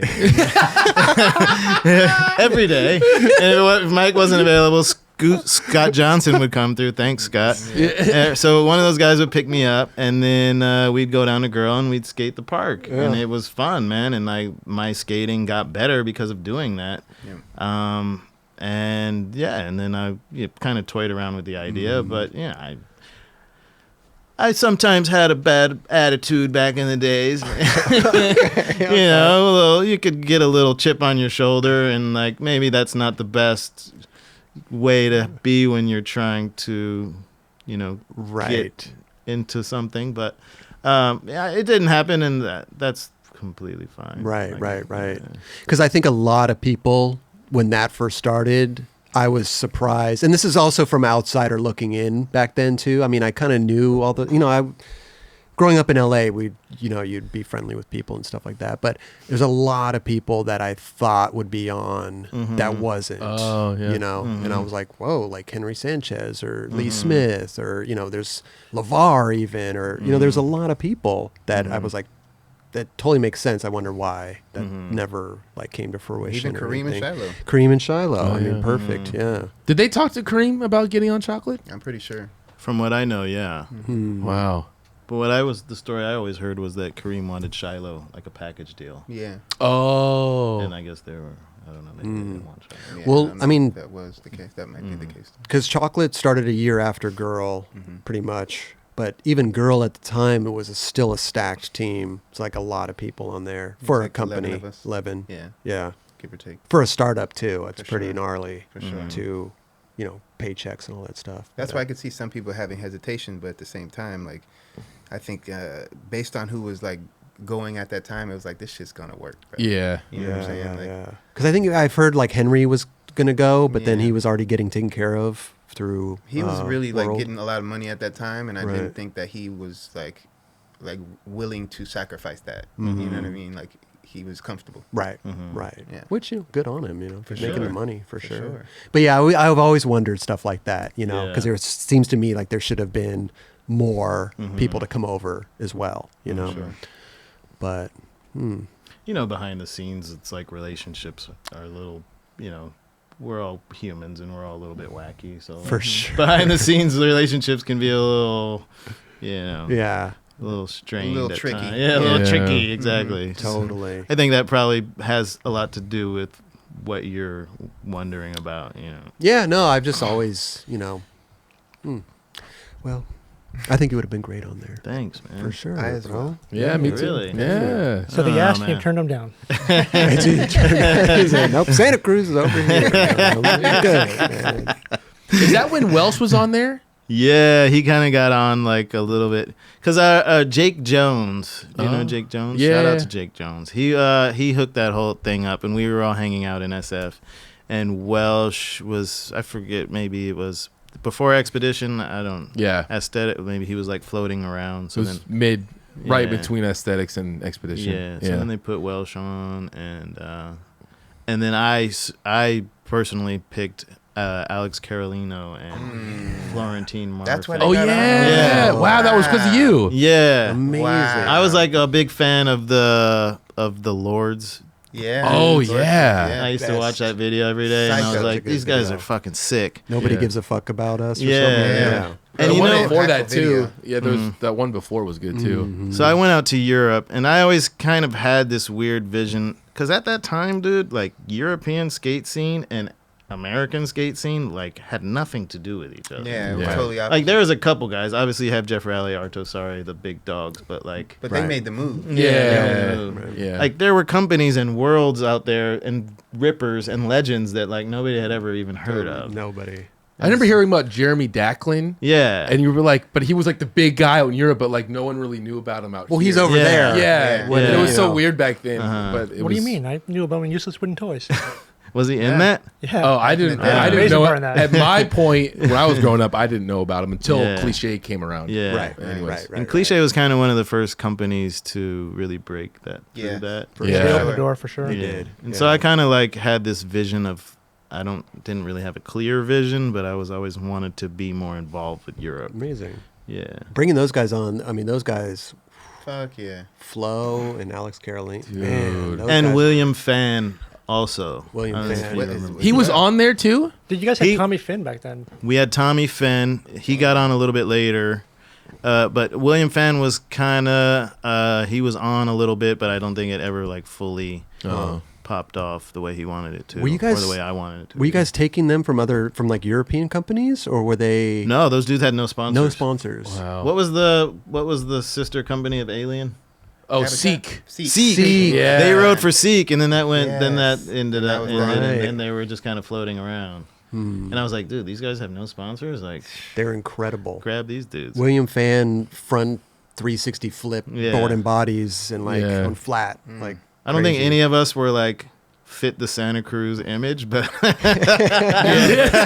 But we did it changed anyway, It yeah. changed the game. How you were like how Santa Cruz was perceived at that time. 'Cause Yeah. I was like, okay, I'm gonna pay attention now. Like you know, what I'm saying? Yeah. Like, You at guys least- made a global at least to team. these dudes. Mhm. You know. Yeah, Yeah. no, I was right. Global team for sure. Yeah. for sure. You've always had like a little affinity with Spain and yeah, I mean, you lived out there for a long time. I remember. Yeah. How long did you live out there? A year, a couple it was of like years. 5 years in total, maybe 5-6 years in total. 5 years. I'm a What- very curious person. It's a gift and a curse. Right. When Right. I'm like, I can fall in love with a place, and like I want to spend all my time there, and I'm like, this is so cool.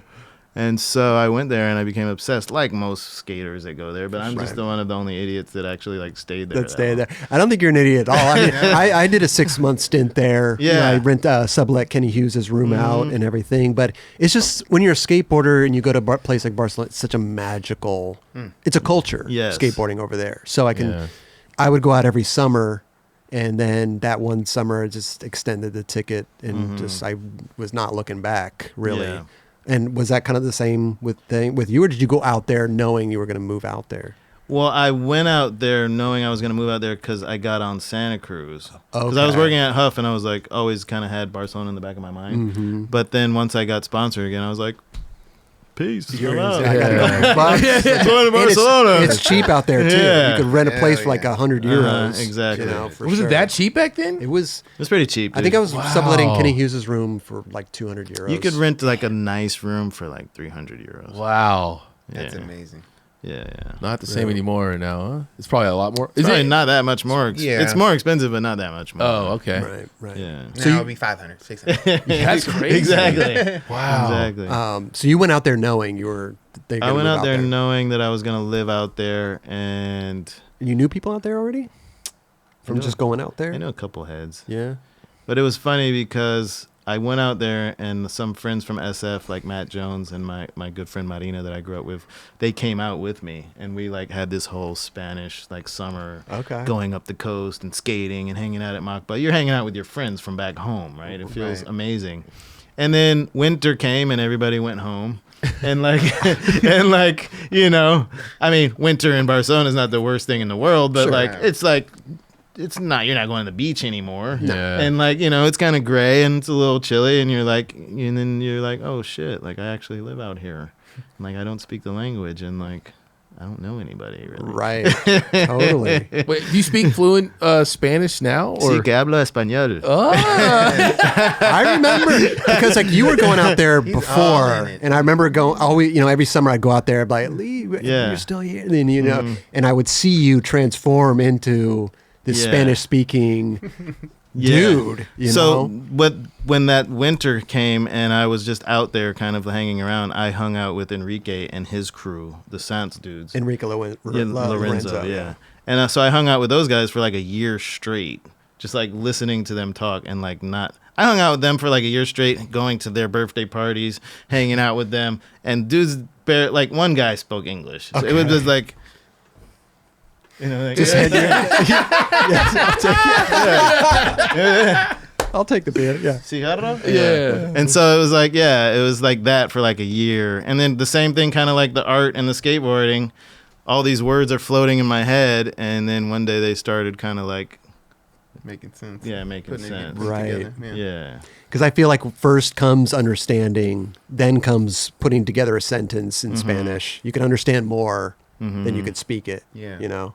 That's so weird how that happens. Like you Yeah. can understand it, but like you can't say it. Yeah. I think a big part of it. You know what I'm Yeah. saying? Yeah. I think a big part of it is like embarrassment, right? Yeah. I'm going to be Wrong. embarrassed Right. saying this thing wrong, ordering this food, or saying something stupid to Yeah. your homie. And you're just trying to 100%. learn, Right. you know. Yeah. It kind of holds you back a little bit, at least for me. That's why everybody speaks better when they're drunk. Yeah, exactly. You like kind of lose like you got it. Yeah. You kind of lose that fear. El perro de ese Rocky no tiene rabo porque el ramo se lo ha cortado. I can't believe you still remember Claro. that. But even Brian Lottie said something to me about painting, and he's like, he's like, you have to make ugly paintings to make beautiful paintings. Yes, And so it's not going to be beautiful immediately. Right. You're going to Yeah. make a lot of mistakes, and you're going to like, It's true. and that it goes for art or language or most things. Skateboarding. Even everything. skateboarding, yeah. for sure. You struggle with kickflips for like 2 years, and then next thing you know, you're cracking them over handrails. Like, Easy, dude. Straight Doing up. it. Yeah. But yeah, Barcelona's a beautiful place, and I fucking when you go there, you understand why like somebody would move out there. yeah. But that's a long time. Did you feel when you were over there for that long?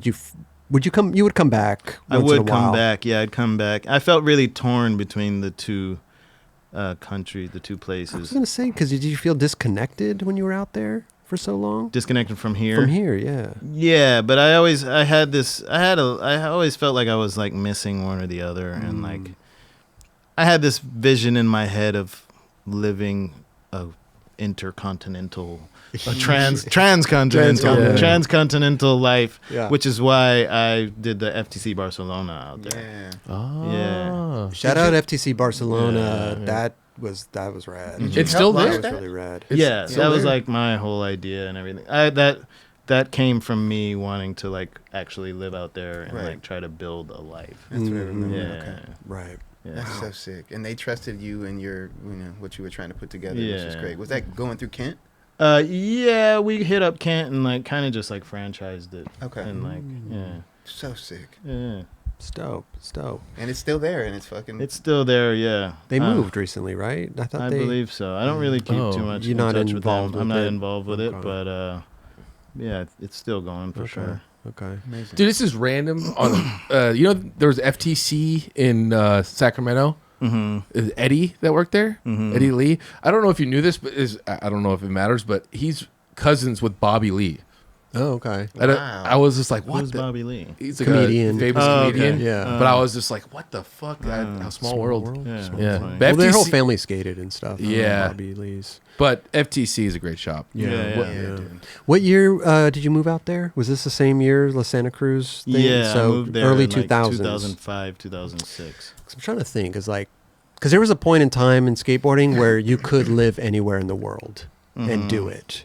There, up until that point, it was like the mecca of skateboarding is here. Yeah. You have to live here to be able to do it, you know? And that's why I was kind of seeing if you were feeling disconnected now because you're moved away to another Yeah. country and now it's like being sponsored by a San Francisco company moving down to LA. Yeah. It's like there's some little disconnect. There was, in that sense, there was definitely a disconnect. Okay. I think probably from Santa Cruz's eyes, they're like, we don't know where this dude This is. dude is just Yeah. gallivanting They're like, around this dude's Spain. around somewhere. He sends us a random sequence like every 3 months, and, like, and like you know maybe 1 minute of footage, and like we don't know. He's what to do hanging with out this someplace guy. Manolo's. I don't know where. Yeah, Damn, I miss Manolo. Yeah, Yeah. Manolo's. Is that still around or what? I think so. I believe It so. has to be. There's no way. Winkle goes there still. Wait, shout out sure. Winkle. Shout out. Hold it down out there. Still. Hold it down. Winkle. Holy Yeah, anything you shit. get to Barcelona, hit Yeah. Winkle, he'll get you anything. He got you. For real. Betty been there Ford for- still around? Betty Ford is still around. Oh Yeah. my I was God. just there last summer. It was That's like, it. But then there was a shout out to club. Dave from Great, Betty's. Great burgers there. Yeah. What was the club rad. that everybody? Fellini. No, Jamboree. Jamboree. There it is. Jamboree. Jamboree. Good Yeah. old You Jamboree. could definitely get lost out there. Dude, for sure. next thing you know- Skateboarding, but also Yeah. you could get lost in the lifestyle out there too. Partying and shit. There's a good handful of people that have lost their shit out there. Yeah. Don't think I lost my mind, but my reality got really skewed out there. Okay. Right. When every human being needs to have purpose, right? And you're kind of out there and you're like, wake up and go to Makba and get drunk again and then do it over and over. And you're like, dude, after a while, you're like, what? What is this? What? I'm what? scheduled to go to Jamboree again tonight.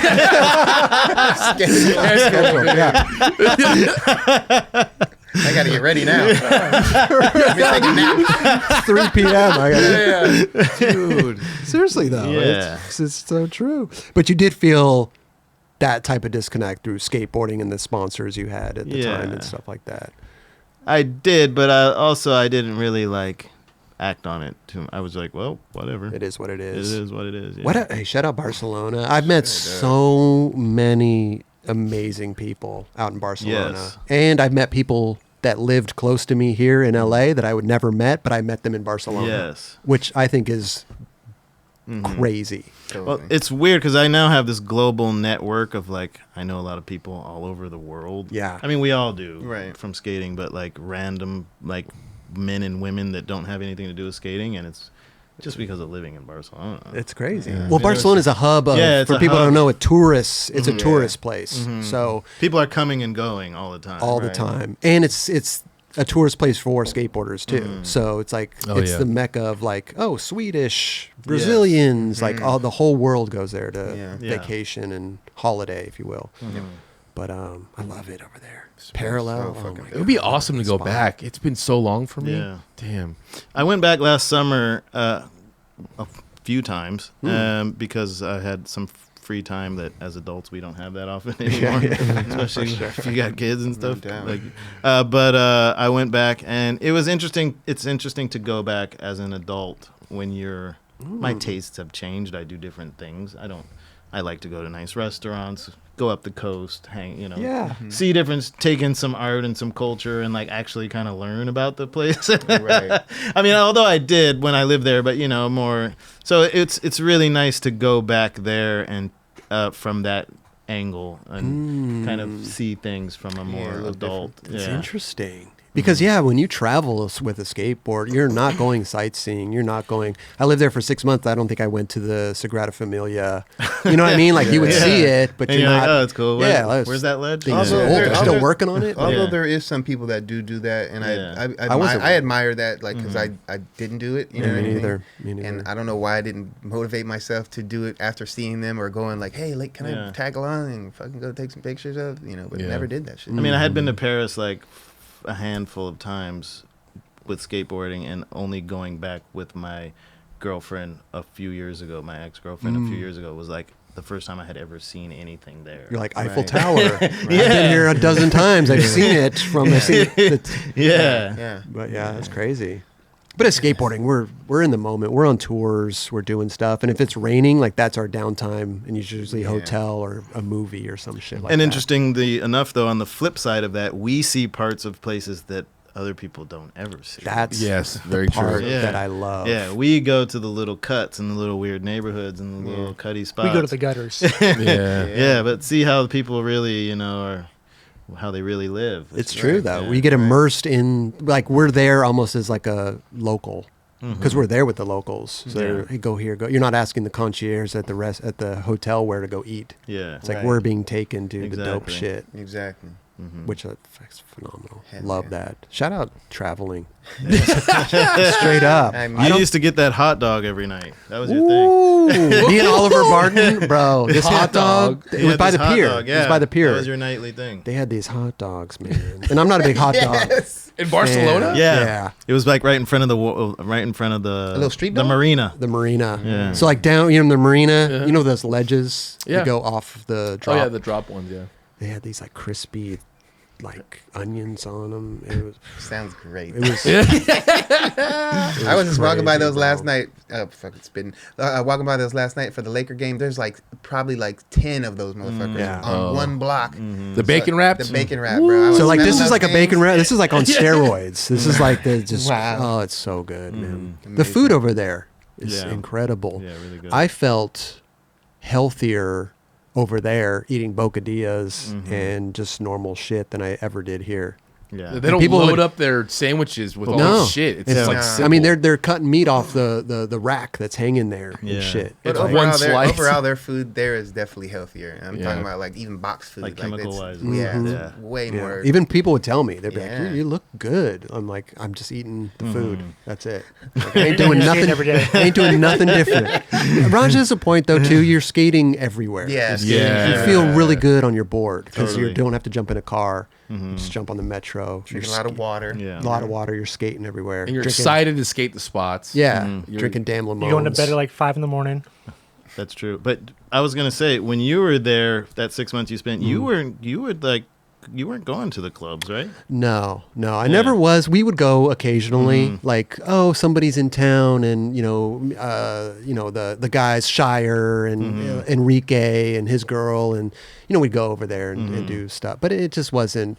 I don't know. I was there. I skated, Yeah. and I think at the time I felt like I was doing my own thing. Right. Yeah. I wasn't on a tour that I had to be up at a certain time. I didn't have to go down to the van. I didn't have to, like, if a filmer was around, cool. Like, we'd try to film something. Like, it was kind of this, like, nice vacation, if you will. And, like, I didn't have any pressure. And that's kind of what I was taking it as. Like, if I don't want to skate today, I'm chilling. Yeah. I don't have to skate. Yeah, And I don't have to feel bad about it. Yeah. Yeah. So that's kind of where I was at that point, too. Because I think I don't know, the pressure of skateboarding. People say like, "Oh, you're a pro skater, man." It's like, dude, it's not a job, and it's like, dude, yeah. I mean, especially I think there was more, like, nowadays skating is relaxed. I think Compared I have no idea. to- I don't know what it's like to be a pro skater now, but like back then it was so serious.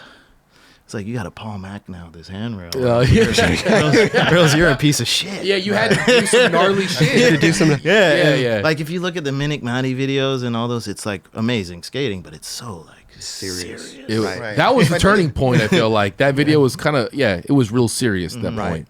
And that was the pressure of it, though. Yeah. It was like getting the sequences. You're sitting there with a dude with a roll, 500 rolls of film that's gone because you can't Yeah. land something, or Right.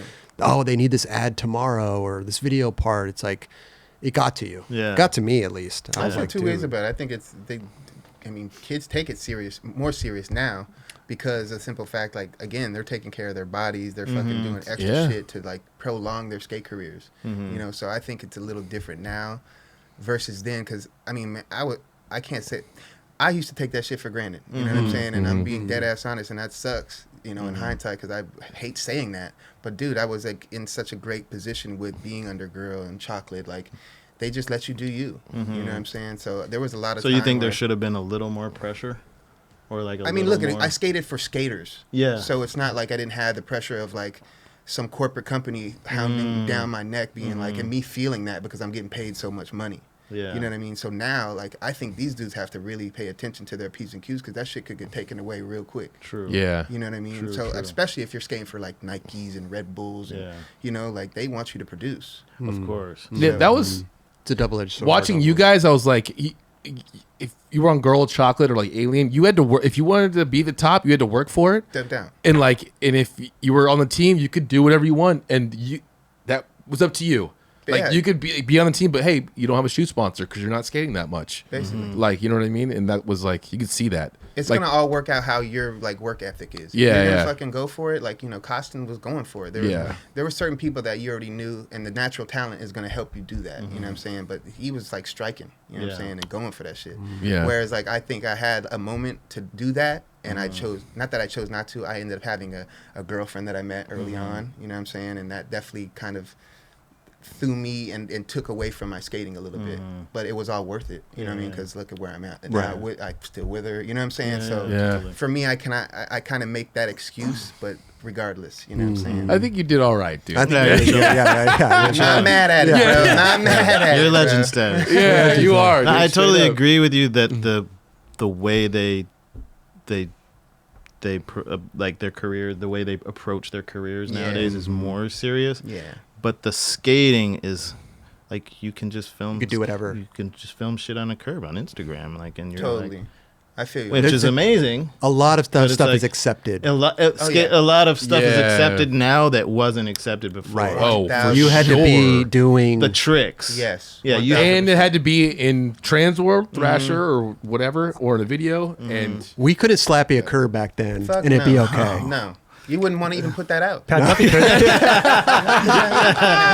are you talking about? Like, Yeah. no, dude. work for Pat Duffy. Yeah. Like I remember it was one of the girl videos when BA like backside nose grinds the steps in Mission Street in SF. oh yeah. And then he does like a no comply. That was like Oh yeah. No Pocket 360. yeah, it was like Yeah. whoa, dude. Yeah. He's like just messing around. Yes. You know, like having fun. Like he's doing a no comply. Like I remember tripping on that, dude, and being Right. like, okay, this is like he's not, you know, he's having a little more fun. Yeah. Well, because he was known for such gnarly tricks. Yeah. To throw a fun trick in there. Yeah, to throw a fun trick in there. And it looks so Yeah. fucking dope. Yeah, he what I did do He that it really he good. pimped that out. But it was Yeah. a time when nobody was doing stuff like that. So you're like, whoa, this guy's just messing around. Yeah. It looks For sure. amazing, obviously. Yeah, dude. It's definitely individual, you know, because I mean, some people put more pressure on themselves. Yes. Maybe that's not the pressure that's not even there, but Totally. they're making it up in their head. I mean, there might not have been pressure for me, but in my own head, there was pressure, For you sure. know, Yeah, and for sure. just being not like a gifted skateboarder and even going to places to go skate, and then everybody's there. You're going to a Lockwood or something, and you've got to get warmed up now. Oh, I got a 50-50 this bench, and this dude is doing like switch flip back fucking nose blunt slides on this Yeah. bench, and like I suck, you know. And so it's all, you know, everything plays in your head. We are Which our own worst enemy it's- in those moments, bro. Yeah. It's true. It's true. Yeah. I'm just feeling. You got Chris Franzen doing switch frontside pop shove-its and Tim's And over, Tim- over there. Crazy, bro. this dude, bro? Is he joking? Like, Switch 360 flip, faking nose grind on the table. He's skating the big wall at Fairfax High. Yeah. What? That was Shout the out to awesome that thing dude. about him because you would only see him trying the hardest shit. in That his was modes. it. Yeah. Yeah. You Yes. never was doing back 50s. Yeah, on the you're like, ledge. dude, No. warm up a little bit, bro. It was so slide the sick. bench. dude. No warm up for him. Right to it, bro. Straight over the table right away. Switch tray at table. Let's go. I feel like there was a bunch of those dudes that would come around like that, you know? Which is weird because like I have to warm up. Yeah. I got to do it 50-50. Yeah. I've got to do course. 5 shove-its in a row and get Yeah. my legs going. I can't just, Straight up. But it was weird back then. Like I was intimidated around everybody, even when I was starting to skate with the girl in chocolate, like I was intimidated, man. Like, and it really felt like I'm being judged or something, even though Even though that not wasn't the case. There's a reason why you're there. It's because those guys like you being Yeah, around. but I still Yeah. felt insecure, Yeah, about yeah. my skateboarding and stuff Yeah. like that. I'm around gods. Yeah. I'm around the people I Yeah. grew up watching, and like Yeah. I got to be at a certain level. I mean, if you were a rapper and you got signed to Bad Boy, you'd be like, oh shit, Diddy's there. Yeah, You'd be like, it's the same thing. Dude. Right. I always compare skating to hip hop because I think it's funny. It's so. But it makes sense. You're like, oh fuck, Diddy's in the building. I gotta go get him a sugar cookie. Oh, what kind of cheesecake you want? Fuck. Exactly. Well, let's really quickly also get into podcasting, Yeah. having shows, because you had a show for a while, Mission Statement. Yes. And what was going on with that? Because at first you were doing it on YouTube, right? And then you had another show later that was on Vans Network, like a live show. Yeah. Right. So how did you even get into that podcasting stuff? I had the idea. I live in New York. I go to work. I ride the train. I was listening a lot to Noriega's Drink Champs. oh, Such yeah. Such Yeah. a great podcast. It is. It is. Yeah. So between the only 2 things I ever listened to is Drink Champs and you guys. Okay. And I was like, I think I could maybe combine my, Yeah. Love that. yeah, a little skating, a little shit talking, maybe go, have some, like you said earlier, have some different conversations than normal. For sure. And, for sure. and yeah, I just, I have a friend named Tom who does audio video stuff. Mm. I reached out to him and he was like, "Yo, let's do it." And then, like my other friend did the graphics, my friend Brett, and then this guy Leland. I think you remember. Yeah, Leland. yeah. 48 blocks. Yeah, 48 blocks. Yeah. So he would put it up on his site, and yeah, we did it. We had a good run. We did like 20 episodes over 2 years, Okay. and the studio that we filmed it in closed down during COVID. Got you. Okay. That happened, and yeah, I think it ran its course. We do this for free, Yeah. for fun. Right. We all have full-time jobs, Yeah. and so right at the end, then the Vans thing came on. They were like, "Do you want to do your show on our channel?" Okay. Mm, And I was like, "Yeah, sure. Wow. Let's do it." Damn. That's dope. that's super dope. Because we were saying before, I was like, because we were talking about podcasting and stuff, and it's so funny, man. You should hear these comments that we get when another podcast pops up or The Bunt or something, Yeah. and people are like, "Dude, there's a beef in this," and I'm like, "Dude, there's no beef." Yeah, there's like I literally no love beef. it when like The Bunt does their thing, Lee Smith comes in and does his thing, like. There's conversations to be had, and we could have a guest on, and our conversation is going to be totally different than your conversation with them or the Bunt or whoever it may be. Let's have these conversations, So I think it's amazing when people Yeah. start their own shows and do stuff like that. And I was stoked. Of course. I tuned in to the mission statement thank and you. stuff Might like as well. that for sure. Thank you. Definitely for a few. But I just loved it. And we were talking also about like getting guests in New York and like how much of a struggle it is to try to get people on the show. Oh my It's like, God, it's like pulling teeth. yeah, yeah. I learned really quickly that anything that's not a yes is a no. And it, Yeah. So maybe- if they're like, I'm going out of town this week, but you're not providing me with we can do it next week. Yeah, It's a no. That's a no. And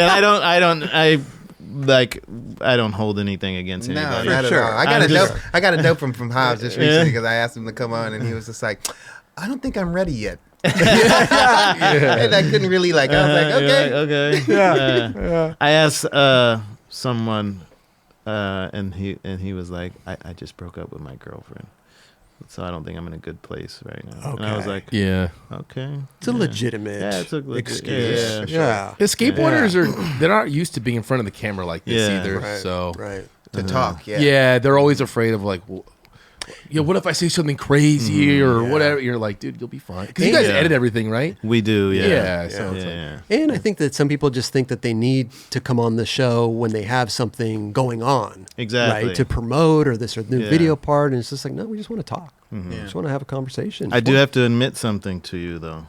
I used the 9 Club to... If I was gonna have a guest on, that's gonna be research, so R&D. you guys Nice. would provide me with a lot of the, okay, he asked that, but how do I flip that question? And that's good. That's good. Yeah. And that's cool too, for sure. I think it's a double-edged sword, right? So like, yeah, you can get, because we do the same thing here. Like, it's like, if you're coming on, Lee, like we know you, we Yeah. came from the same era. We grew up in the same, like we can sit down and have a conversation. If somebody's coming on, maybe, Lance Mountain or some people, like we do a little bit of like, homework, not much, but it's like maybe some bullet points and stuff like that. Yeah. But I also feel like the best conversations is not knowing Yeah, anything exactly. and Yeah. like just learning as you go and maybe asking questions that you already know the answer to, but that's part of the game that you play, in the conversation. So did it work like Oh, good? yeah. And then Like if it was somebody that hadn't been on the 9 Club, I'd be like, fuck. Now I have to work harder.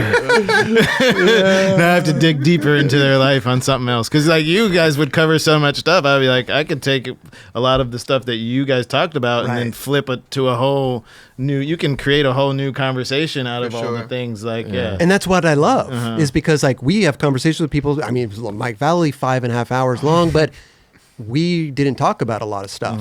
So that's what I'm saying. There's so much conversation to be had. Yep. We can't cover everything in 2 hours or whatever the time may be, Even 6 so to 8 hours. It's like, Yeah. you really, I mean, if you're talking like Mike, then it's different. Like, Yeah. He'll be Yeah. here. If tell you his whole life story, it's going to take a minute. but even Lee, like you're going to leave here and we're going to be like, Why we didn't we talk about that. Right. Fuck. Right. you Happens know? every It- time. Every time Every time. it happens. That's so true. So I guess there's not a lot of podcasts, skate podcasts. There's like 4 of us here. Bunt has like 2 dudes, and then you're one. Like, how was it doing it by yourself on like just you and the guest? I mean, it was a little nerve-wracking for the first 2 or 3 episodes, and then I kind of just got like used to it after Yeah, a while. I guess you don't know any difference at that point. Yeah. but Right. I'd be wondering like what this podcast would be like if Chris was just sitting here with one guest. Yeah. You know? and we talked about that. I Yeah. think Roger and I had talked about that in the very beginning. You call And, yourself Barbara Walters? well, I said I don't want to have a Barbara Walters one-on-one interview. Moment. This is Yeah. skateboarding. I want it to be fun. I Yeah. pulled Roger in and was like, "You got to sit here, dude." And then eventually we got Kelly to sit in here too, and then Dubs. But yeah, I don't know. I just didn't want this like weird. Yeah. I I think you guys have a good formula. think here. it's good. I think it's good. Yeah. But yeah, it is weird though. And one thing that I think happens too is that they're coming into your house, so to speak. So you get comfortable. So anybody could walk through that door, and I'm perfectly Oh comfortable. yeah, you're like, I got this. Yeah, and then then people come in and you're like, you're nervous? Like, I don't know why, but okay, Yeah. So, but if we were going into other people's houses and doing it, I think it would be weirder, sure. weirder vibe. So you probably just get super comfortable and you're like, hey, come on in. Yeah. This is our set. Like, whatever. Like, do Exactly. the thing. But I can't deny I was definitely like nervous going into a couple other podcasts that I went on, and just because it's a different vibe. You know what I mean? It's not like, Yeah. and they were outside of skateboarding. They were Oh. skateboarding podcasts. Right. They were like marijuana podcast. So it's definitely a little weird. Not Yeah, weird. it's a It was little just different. different. A little Yeah. different. You guys just talk about weed the whole time. we talk about. I mean, look, they still want to get to know you essentially and know your journey and whatnot. So it wasn't just about that, but it. Yeah. Your started to- relationship with weed and skateboarding. Yes. Yeah. Yes, for sure. Nice. so it was pretty much on you. You had to book the guests. You had to research the guest. Then you had to Yeah. get the guest there. And then it's a lot. Yeah. Yeah. It's a lot. I mean, a couple of the guests, Leland and Tom, the other guys, kind of got on. I mean, Tom got the first guest, which was the hardest one, which was RB. RB. And RB showed up, and because Tom and RB are super close friends, and Okay. he was like, RB was like, "Oh, so I'm the guinea pig, huh?" And I was like, Yeah. Yeah, I guess you are. We had our Yeah. guinea pigs too. We Who used was our, your first still guest? Kelly. He was? You were the I first was guest? First one. Yeah. Wow. I lived in that room right there. Oh, wow. And these dudes dragged. They're like, "Hey, come out here, dude. Come on, let's We pulled him out. We were like, dude, sit down. We're doing this. That's incredible. Yeah, it was pretty dude. wild. Yeah, and then there's like Daniel Castillo, Joey Brzezinski. Like it was the people we knew all the that were homies around from here. around, you know, yeah. so, but we owe it all to them too. You know, sure. for making it all happen. and That stuff. first And- person has to like break the ice. Yeah. And then you're like, okay, I think we got something. because here. you're set. Yeah, I want to go back yeah. and look at that one. It's The first it's one's brutal. It's Still up? pretty funny. Yeah. It's pretty funny because we literally are just bullshitting, dude. Oh, it's almost nothing about skating. It's Yeah. like it's not even there. Like anything that happened to that. Like it's just That's so it's rad. half an hour long, I think, or Yeah. 35 minutes, and it's Right. just like stupid funny stories, and that's it. Chris is like, all right, we're done. Yeah. yeah. Thanks, Kelly. Go back in your room now. Straight up. That was the pilot. Yeah. Oh, that was fun. But And but this, go sorry, ahead. I was gonna say something that's funny about the one that we were doing. When we walked into the studio, and they have all these like they film music videos in there, so they have all people are always like, we love the set design with the gold and and that's just like crap that was in the back of this studio. You just pulled whatever they had there and They're sat like, down. you can use all of these things, and there's like mannequins, and there's furniture, and there's like weird Yeah, statues. you made it look sick. and all Yeah. this stuff, and we're like, okay, pull that out and get that out. Yeah. So people thought it was like this curated, like It did look you like know, that. yeah. like we went around New York and like picked these antiques. But I did like it because it was an empty vibe, a minimalist vibe. Yeah. It was something that you would actually see on television, you Yeah. know, during like a serious interview or something sure. like that, Yeah. you know. So it was definitely done well, shot well, everything. They let you shoot there for free, or At that studio, they gave us a really good deal. that's cool. Yeah. Yeah. Yeah. At first, they're kind of like, "We're just shot us out," and like then like we'll hook it up for free, and then after a while, they're like, "Just pay us this little bit of money." Got okay. Got you. And then it must have been a bummer when the pandemic hit and 20 episodes in. I mean, Vans presented itself with another scenario, but I mean, did you feel like, damn, we're just getting started with this? I was a little. I think that we, after the 2 years of doing it, we are all kind of burnt, and so we wanted it to go somewhere. And when Vans came along, it presented itself as an opportunity that was kind of only for me.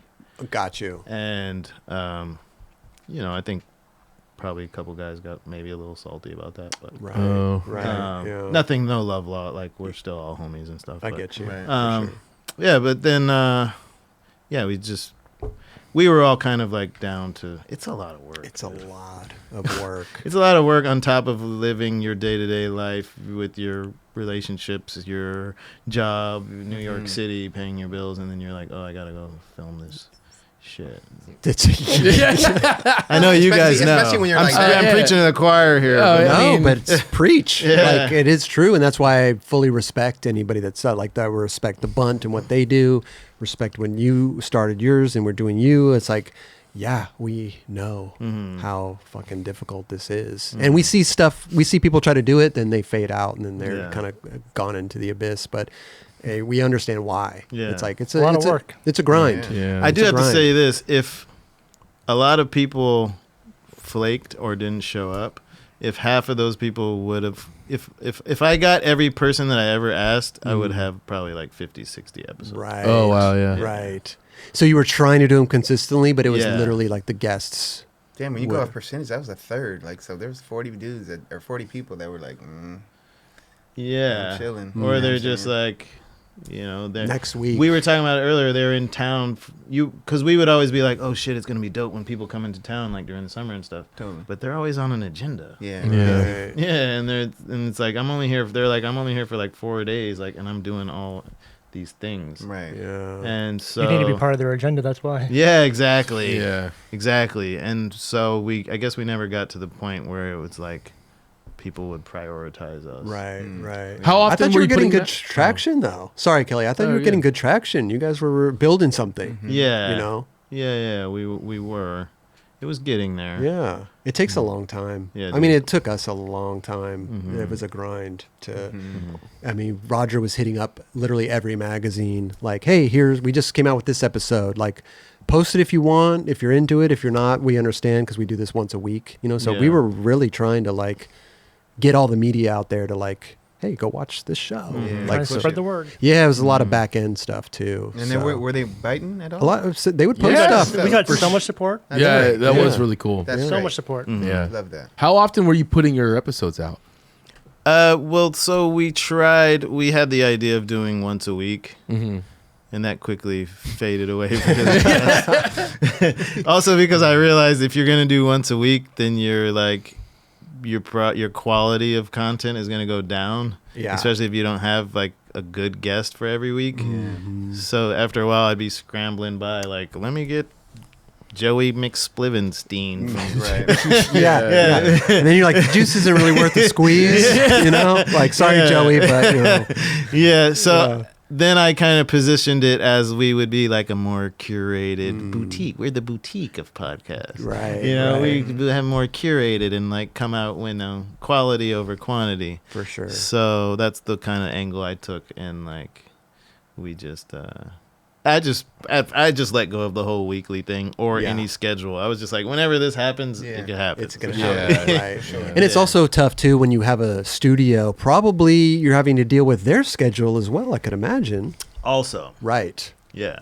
Guest, your schedule, the two guys you're working with schedule, studio schedule. Yeah, that's gnarly. That is a lot Wow. for sure. Yeah, all the stars had to align to Oof. make those 20 shows happen. keep it- Jeez.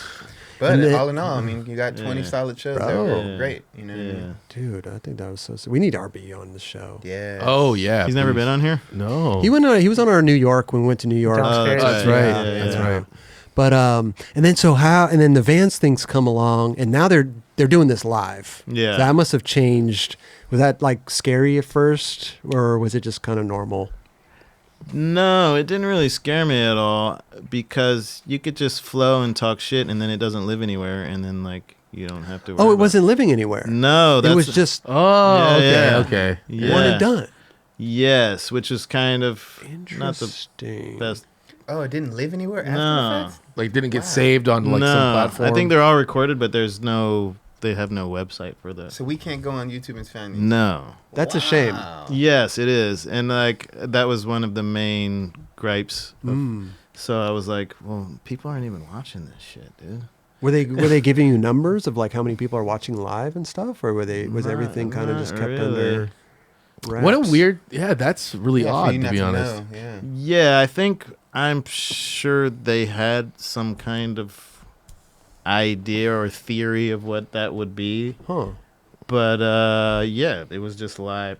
I know the reason why is because they didn't want to. A lot of the shows have music on them, and they didn't want to license the music. Okay. But my shows don't have any music on. it, Right. so. So why not pick and choose what's living and what's not? Exactly. I guess it was just easier to have a blanket rule, like, okay, this is all just going to be live. It's not the best way to grow. Yeah. You need people. You need that discoverability. You Yeah. need people to be like, hey, oh my God, they had this person on this show. I'm gonna go watch it. Oh, when are they coming live? I'm gonna tune in now. Yeah. But then it also becomes a thing where like you can't miss it. yeah. You know, it's like you're lining up like If it became outside really. Supreme. Yeah. Yeah, but how do you? Like maybe that was the idea, Raj. You have a good point, I think. But you have to get there though. Yes. Are they still doing that whole network thing when they do the live stuff? I heard they just are. It's gonna be over. Soon. It's gonna be okay. And then, but do you stop doing the show on there? Yeah, my contract ran out with them with the last episode. Oh, Yeah, so how long did you do it with Vans? just all of last year. All we of did last like year? 12 episodes. Okay. Okay. How'd you like the live aspect? Was it fun? Yeah, it was fun. Yeah, yeah. It Did you have was a cool. time limit on it? 2 hours. Oh. Mm. Okay. Yeah. So you're in there 2 hours done. Yeah. All right, guys. See ya. Yeah. Oh, No wow. setup. You just walk in. Yeah, That's walk kinda in, nice. walk out. It's kinda That was nice. really nice after everything else after doing it all on our own before Yeah. that. Yeah. So just walk in, be like, "What's up, dudes?" to the team, and feel like I'm actually like on a TV shows. That's TV show. Big guy. What's up, Larry? What's up? Go get me a coffee. Yeah. Was it Yeah. all Vans riders on there? Not necessarily Vans riders, but you couldn't be like affiliated with another shoe company. Oh, okay. Oh, they had Yeah. stipulations, Yeah. which is kind of hold you back a little It bit does. too. Yeah, that for even sure. that made it even more limiting of Right. who we could have. That list on gets it. shorter. Yeah. What about now? Are you thinking about starting something back up, or what's your vibe with it? Because you're good at it. I think Yeah, you're good at it. I think yeah. you have really good conversations. Thank you. It's enjoyable. I would do something as like, in a sense, if somebody had something set up already. Right. Let's talk after the show. What's that one? Raj said, "Let's talk after the show." Roger got his little thinking cap. Look at him. But yeah, it's Nine so, Club East Coast. Nine Club Nine East Club Coast. East. Nine Club East. Could happen. Damn, That I would mean, be sick. I mean, Raj is going to be Real talk. bi-coastal. You and Tim O'Connor would be amazing. Oh my shit. God. Wow. look at you just Man, coming look up at with this stuff guy. on the spot. Damn. Okay. I know a lot of comedians in New York just do it out of their apartment. Yeah. They just get a microphone and good to go. Look what happens. It's not their apartment anymore. Yeah, It's not their apartment. I mean, literally, the nightclub kicked you and Raj out. no, of it here. literally. We moved upriver though. Yeah. Once Vans people came here for a meeting, I didn't know about it. I was like, I'm out, dude. That's I can't. I woke up at 8 in the morning, filled the door. I'm like, We're having a meeting out here. yeah. I woke Like, up with like hair all fried. I was like, dude, what the hell? I'm out of here, dude. But you lived in the middle of all of this. So I lived right, in that room. I would walk out to Both of us this. did. But all of this like equipment was here. Toward the end of me living here, yes. And so I used to work at that table like where Chris sat like every day. Yeah. And then I was like, this is insane. Yeah. Because we used to break everything down Oh, so that they could have a normal living environment. Yeah, and yeah. after a while, Raj was like, I You're like, ain't dude, breaking this shit just down leave no that more. shit out. Yeah. Dude, I Leave this remember shit how out. crazy that we were putting all this shit together Oh, yeah. was nuts every time. Every week. Every Well, week. we only had one show a week. Oh, maybe we had two. Two, that way. yeah. Experience. But still, Well, that the breakdown. experience was by Yeah. every 2 Bi-weekly, weeks. Yeah. Mm. Huh. So you would if something presented itself. Yeah, And there was like yeah. a stable kind of situation. Definitely. Yeah. Yeah. Okay. Nice. Space in New York's expensive too. Oh yeah. Fuck. Where are you living in New York now? I live in Bed-Stuy in Brooklyn. Oh, nice. Yeah. It's an interesting neighborhood. Yeah. Growing? Is it gentrified? Is it like? It is very gentrified. Somebody probably would disagree with me. I would say it's probably like 60-40, 60 being Brooklyn native New Yorkers, probably 40% hipsters, but did you see that Tracy Morgan show where he like goes to jail and then he comes out and he goes back to Brooklyn? It's very exaggerated, but it almost is kind of like that. Oh, wow. Okay. Yeah, I mean, there's a store in my neighborhood where there's like New York Bloods that hang. There's like 10 of them that hang out every day and sell crack, but then they hang out in front of like the most expensive little like grocery store called like in the whole neighborhood, like where it's like $6.50 for your Yogurt. macchiato. Yeah. And like, yeah, and like organic chicken breast is like $10. Right, and like right. and they hang out in front of this place every day. So it's literally like two worlds living together in one place. You know? Yeah. I have a couple friends that are buying these brownstones. They're over $1 million. In the same block, you buy a brownstone that's over $1 million, and there's projects at the end of the block. Right. Wow. Crazy. Where would you've been all over the world pretty much. Is there a place now that you'd want to like call your forever, or is Brooklyn or Bed-Stuy it? I mean, it would either be. If you had a choice, maybe. If you had a It's New York or back here. New Yorker back here? Yeah, Okay. yeah. No more international Lee. No. No That's more not San beach? Francisco? No. Huh? No more San Francisco? No. No? Moved on. No. The vibe is weird there. I love it. It has a place in my heart, but like with everything that's going, I don't know, all the tech stuff and then the like, it's just kind of a strange place. Pier 7's back. Hey. I know.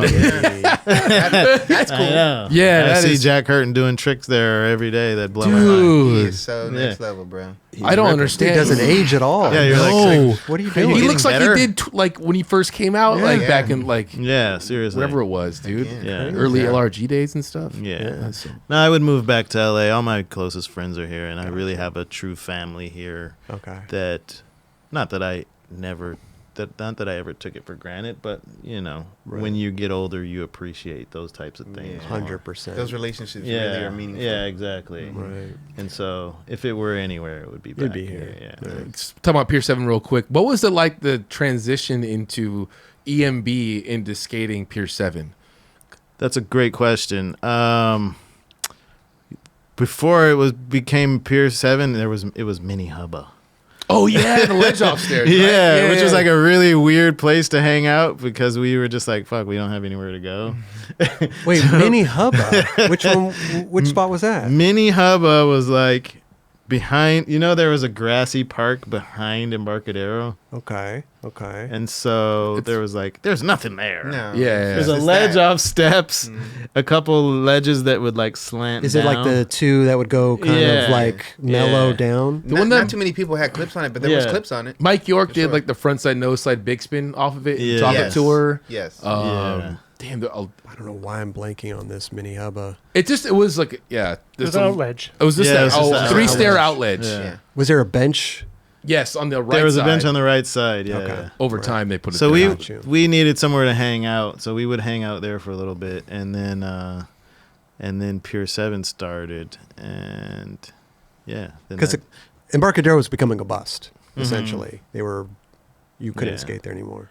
yeah, and I think Sam talked about that on this show when he came on. Embarcadero became a bust because of us getting into graffiti. Oh yeah.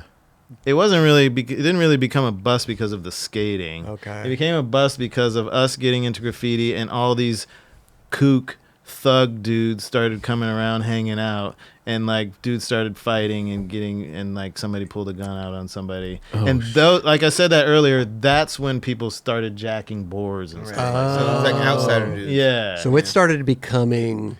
because of us being like IBC, Puma, Resin, Yeah. like tagging and shit, that introduced a whole new gang of people. God. And they would roll up and know where Yeah. you guys were. You were shitting Yeah, where you sleep.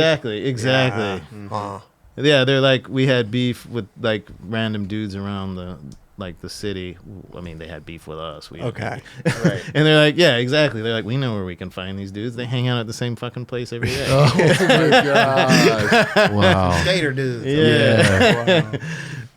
Damn, dude. Like, I don't know, not to throw Sam under the bus, but he fought, I don't know if he talked about this, but he fought one of the like gnarliest San Francisco fighters.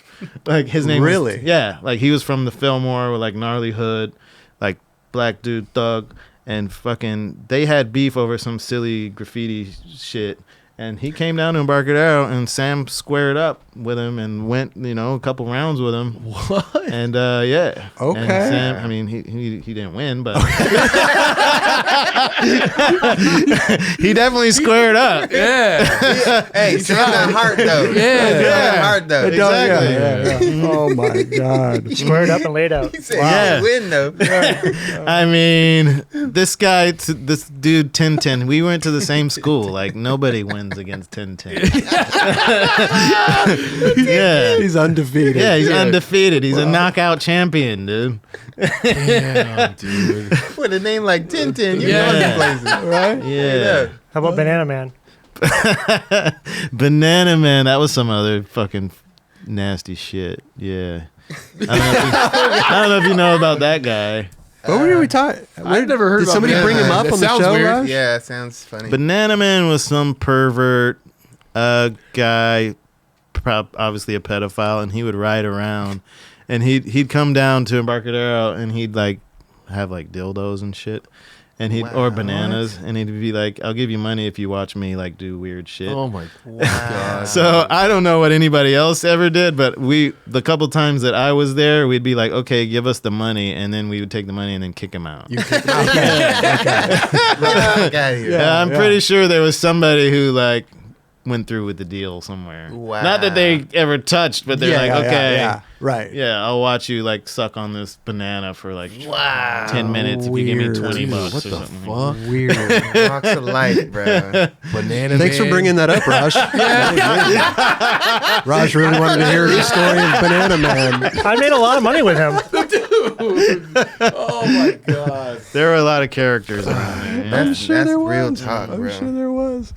But yeah. What about So Hubba? Like, I don't know. That's such a huge part of skateboard history. Hubba And you- Hideout? Yeah, and you guys just had it right there, which is insane. Like, Yeah. like what was it like skating there back then? Because you guys, it looked like you guys just chilled, and some Yeah. people would just like LeVar would just start doing shit. Yeah, yeah. I don't know. People really didn't go there like, oh, I got this trick in mind, or is that you guys just kind of fucked around at first? No, you go up there and hang out. I'm sure there were people that were like, I want to try this trick. But like, Yeah.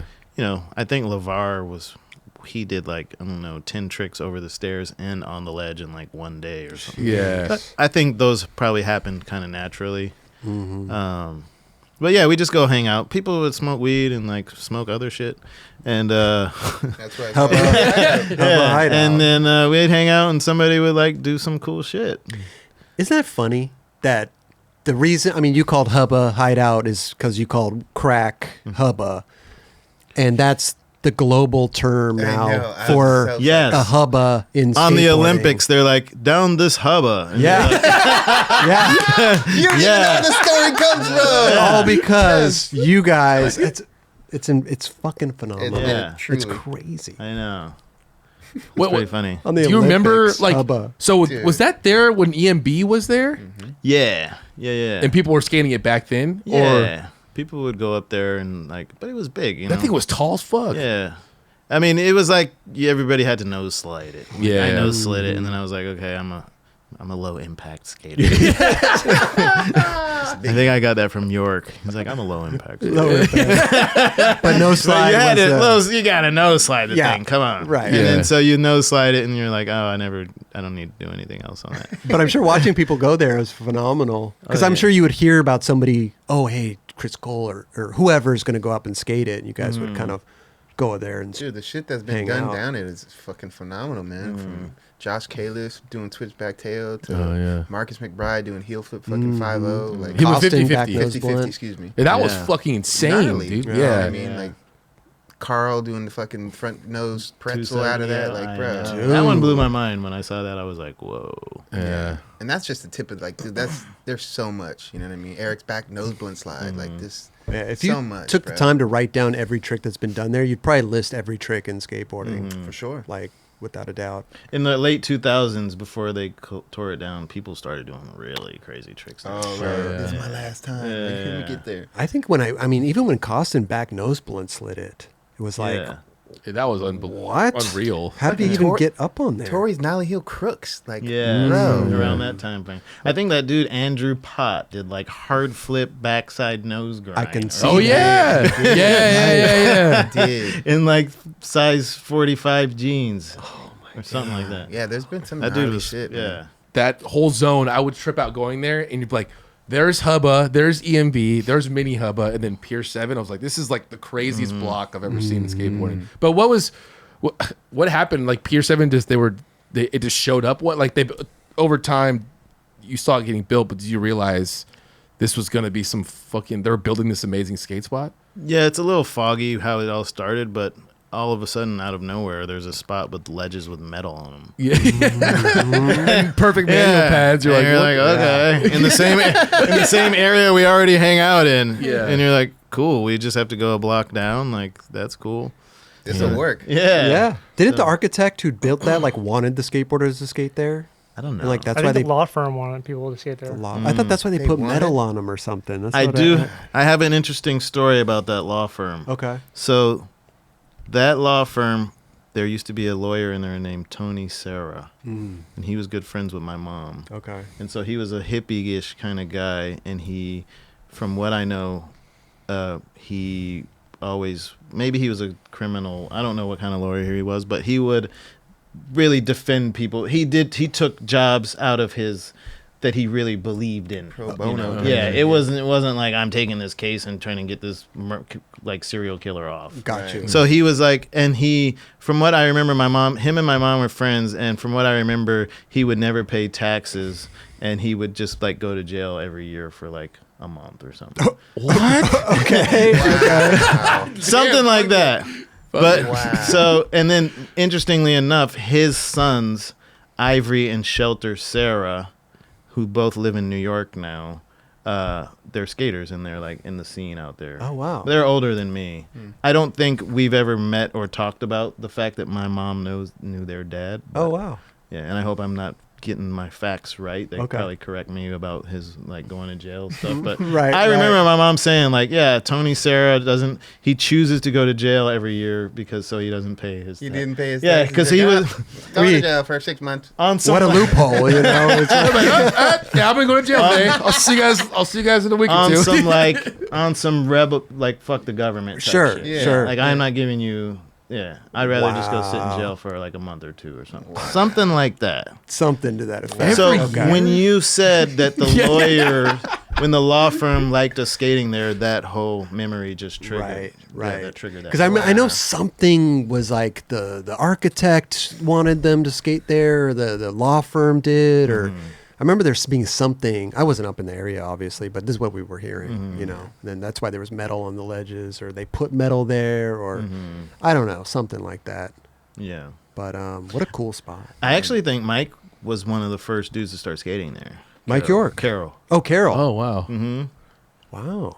Yeah, he like started skating there, and he filmed tricks in one of the girl videos where Okay. he kickflips over the cement thing, and Oh, that was that FTC video? maybe FTC. Yeah. Yeah. He started skating there, and Yeah. and then like shortly after he dipped to LA.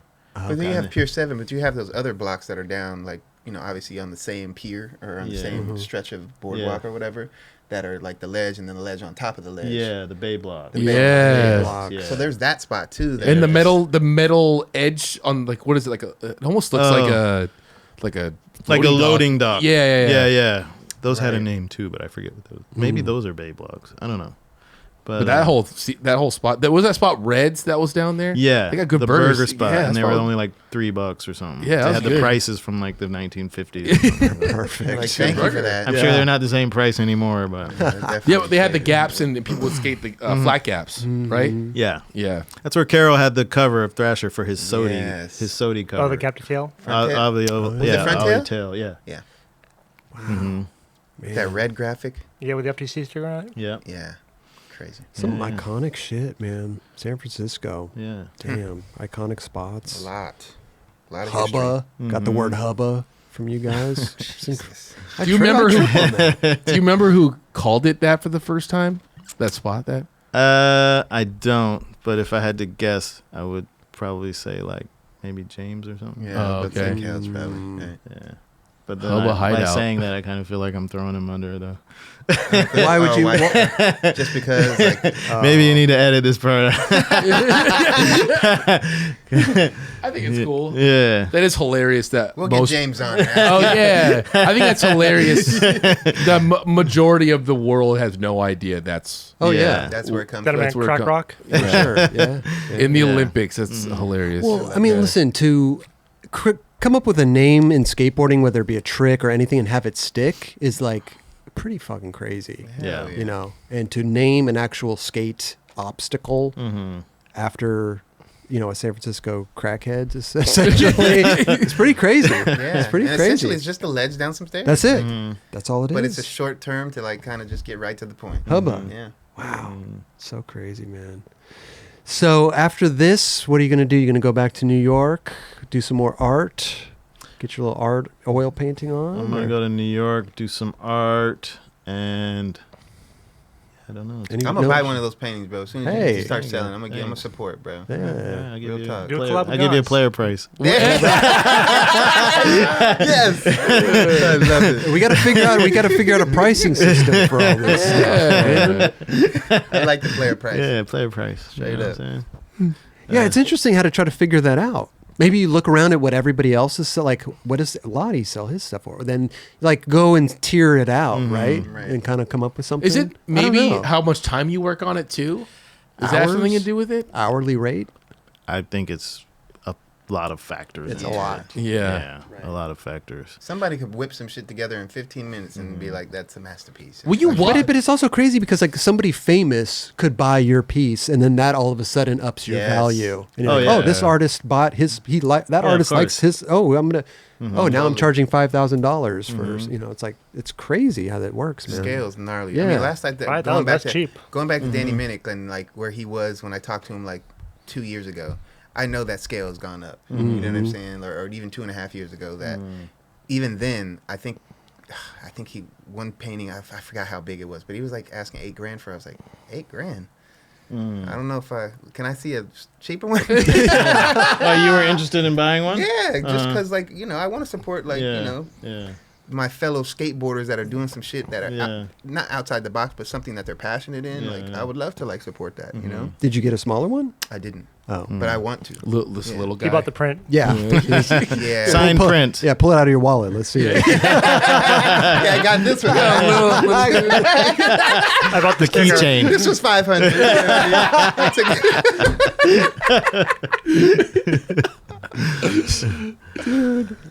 Didn't you? Did you ride for Clay? Is that what? Yes. Yeah, you had that was a shoe company out of Lakai or something, right? It was Sung Choi, and he did clay through Lakai, and it was a little ahead of its time because it was a lifestyle company. Yeah. And the shoes were amazing. I mean, you could skate in them, but they were more like style, fashion. And I guess I rode for them ish. I mean, I was like the only guy on the team, but they were like, "We want you to represent the shoes." That's dope. Super. Yeah, sick. it They're was still pretty around, sick. aren't they? They are still. I around. think they are They still are. around. Yeah, Definitely. Oh, I've they seen are. Kid Send have us a them. box already. Kids supporting them for sure. Okay. Wow. Wait, so would you skate in them or would you skate in Lakai's? I think I tried to skate in a couple of them, but I would just like skate in the guys. I wasn't like obligated to skate in them. They were just okay. like, rock these shoes and like we'll take photos of you and like put you in the catalog. And That's stuff. Oh, dope. dope. And I was like, cool. Yeah. I think that I was living with Stevie at the time. We were living in La Brea, at Park La Brea. The campus. Yeah. Yeah. Quite a few people live there. Oh yeah. Yeah. Yeah. Yeah, it was a fun time. Was that where Tim Gavin lived too? Is that where or remember he saw Tupac or in a fucking elevator or something like that? No, different that was spot. a different. Oh, That was the spot Carol used to live off of in right off of up by Sunset. Oh, okay. God, what's the name of that street? It was like always like the main street that we would always say. You know what I mean? Just because everyone lived on it. I can't remember now. Gower or something? Not No. Gower. It's a two name. Doesn't matter. Sierra It's irrelevant. Bonita. I don't know. San Bachente. You never lived in any of the skater houses, right? No, I definitely would come and stay for the weekends and I'd go home. Yeah. Yeah. You did live with Tim Gavin for a while. I though. did, but he lived in the that's when he lived in the valley. Right. Yeah. Right. Oh, we're talking about Hollywood stuff. Yeah, that's Hollywood. yeah. Never ventured out and stayed in Hollywood. No. Did you ever party with times. celebrities when you lived out there in Hollywood? Yeah, I partied with Paul Walker once. Oh wow. With Stevie. When I was hanging around with Stevie, he was like getting into that mix. Oh, okay. Well, who else? Kareem used to hang out with celebrities. We'd Yeah. hang around with Tyson Beckford. Amazing. And who else would we hang around with? Kareem. Yeah, Kareem was like into that world kind of. He knew like Razkaz. Mm-hmm. Who else did he know? It was funny because I remember one time we were out at night and like Tyson Beckford was there, and I made a joke about like wanting a person that I don't know, it was like Robin Givens or somebody. I was like, damn, she's hot, like I'd love to like hook up with her. But like he's a celebrity, so he like took it seriously. And he kind of said something like, well, you can't hook up with her because she's doing so and so and so. Shit like chill, dude. Yeah, I was like, bro, I was just I was thinking like, out loud. bro, it's a fucking hypothetical. But you know, he's like, I actually know her. Right. It'd be like me if somebody was like, yeah, Jerron, I want to hook up with Jerron, and I'd be like, he's married. You know? Yeah. Relax. Yeah. But I'll ask. So yeah, it was a funny moment too because I was like, whoa, okay, yeah. Bro, we ain't on the same page, bro. Right. But Reem used to hang around with like, I don't know, kind of in that world. Yeah. That's cool, man. Yeah, Reem would definitely introduce, if you were with him, he introduced you to everybody, you know what I mean, at that time, for sure. It seemed like Muska was partying with a lot of people back then too. Oh, yeah. Yeah. He knew. Paris Hilton. Paris and all Hilton. that Yeah, there's a stuff. mug with that somewhere. Yeah. Oh, yeah, Well, they were dating, right? Were they? Did they? That was. Was that? We had him on the show. I don't think he confirmed or denied that. Oh, he didn't like. He skirted that question. Yeah.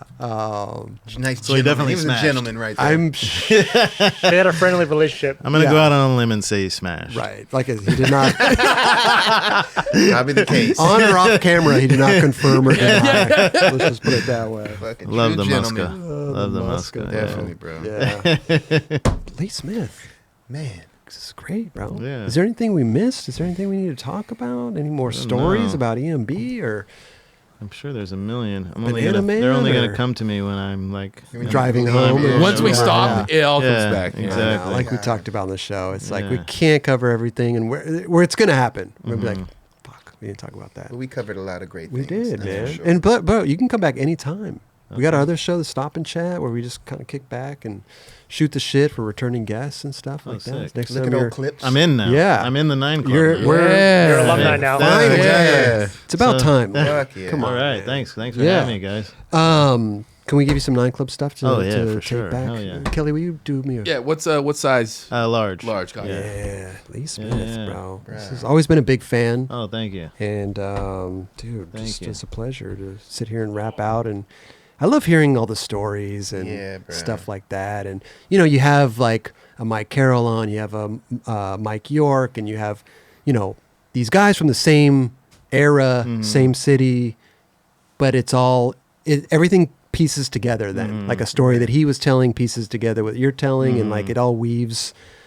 I love it. I Yeah. love it. Somebody will leave something out. They'll fill in the blanks, and Yeah. it's so cool. And everybody's experience is a little bit different too, so it's Exactly. like 100%. different perspectives And- into the thing.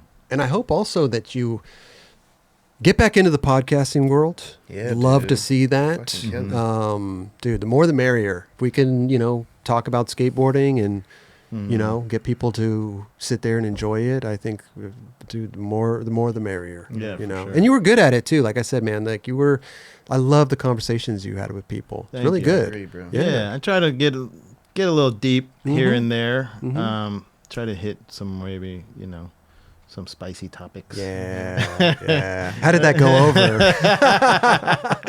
I mean, it's good, I mean, It's hit or miss. It's hit or miss. Yeah.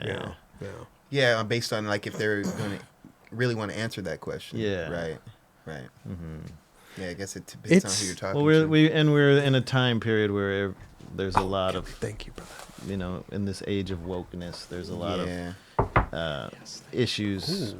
that do need to be talked about. for sure. Right. But sometimes people do feel maybe a little uncomfortable. Like Of course, I mean everybody doesn't like. At the end of the day, based on your personal views, like sometimes people don't want to be ridiculed, bro. At the end of the day, it's like I'm gonna have my opinion, but I'm gonna keep it amongst myself and my friends because Yes. at the end of the day, again, I don't want to have to fight for what I believe in. You Yeah. know, based on how you feel, and it becomes a challenge in itself. But you want to be authentic Yeah. and real to your situation, but there's like a fine line. You know, Yeah. we speak on Yeah, that. We pick do, and choose yeah. your battles. It's like if you want to put yourself out there for people to come at you crazy, like Mhm. I don't want that. No. I Right. feel the few little views and opinions that I have, I feel like most of the people that follow me are on the same page. Right. So Sure, I feel like sure. anytime I do put anything out there, they kind of like they're in agreement. Yeah. Right. Yeah.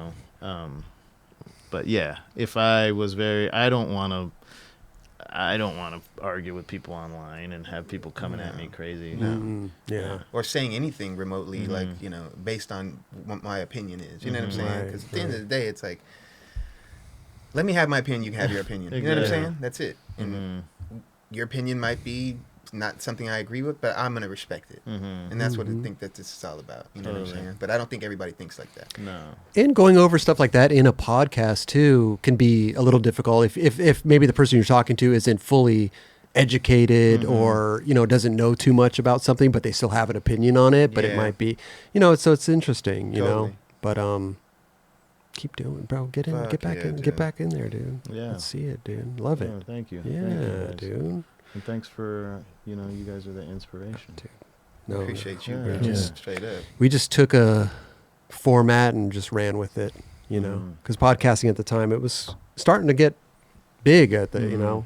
5-6 years ago. Still getting bigger. Yeah, yeah. it's Yeah. growing, man. But we need more skateboarding stuff out there, Yeah, dude. sure. Yeah, for sure. Lee Thank you. Smith, Thank dude. you. I got. Sir. It's not over. It's not What- over. what do you Don't got worry. for Don't me? worry. We got. Well, first of all, belts. Always Okay. belts are always a Dope, thing. We did dope. the collab with Grip 6, Sick. and it's a little custom pack there for Nice, you. if nice. you- I appreciate that. Yeah, man. Cool little belts. When I was a kid, they would be like, "What size you wear?" And I'd say free. free. Yeah.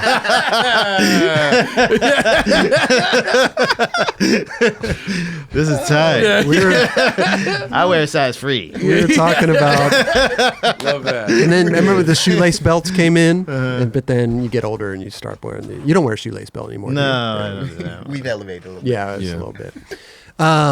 Got a 9 Club shirt for Oh, you I here. love that. That's tight. Also, a hoodie. Fire. Getting cold out there Fire. in New definitely York. got to layer up. Jason Lee came on the show just right before you. Did an Sick, episode dude. with Jason Lee. Me, Jason Lee. We're Yes. Jason Lee. I'm going to open this for you Good because fucking this is follow I have up. to show you, bro. Not only did we remember the money shirt he was wearing?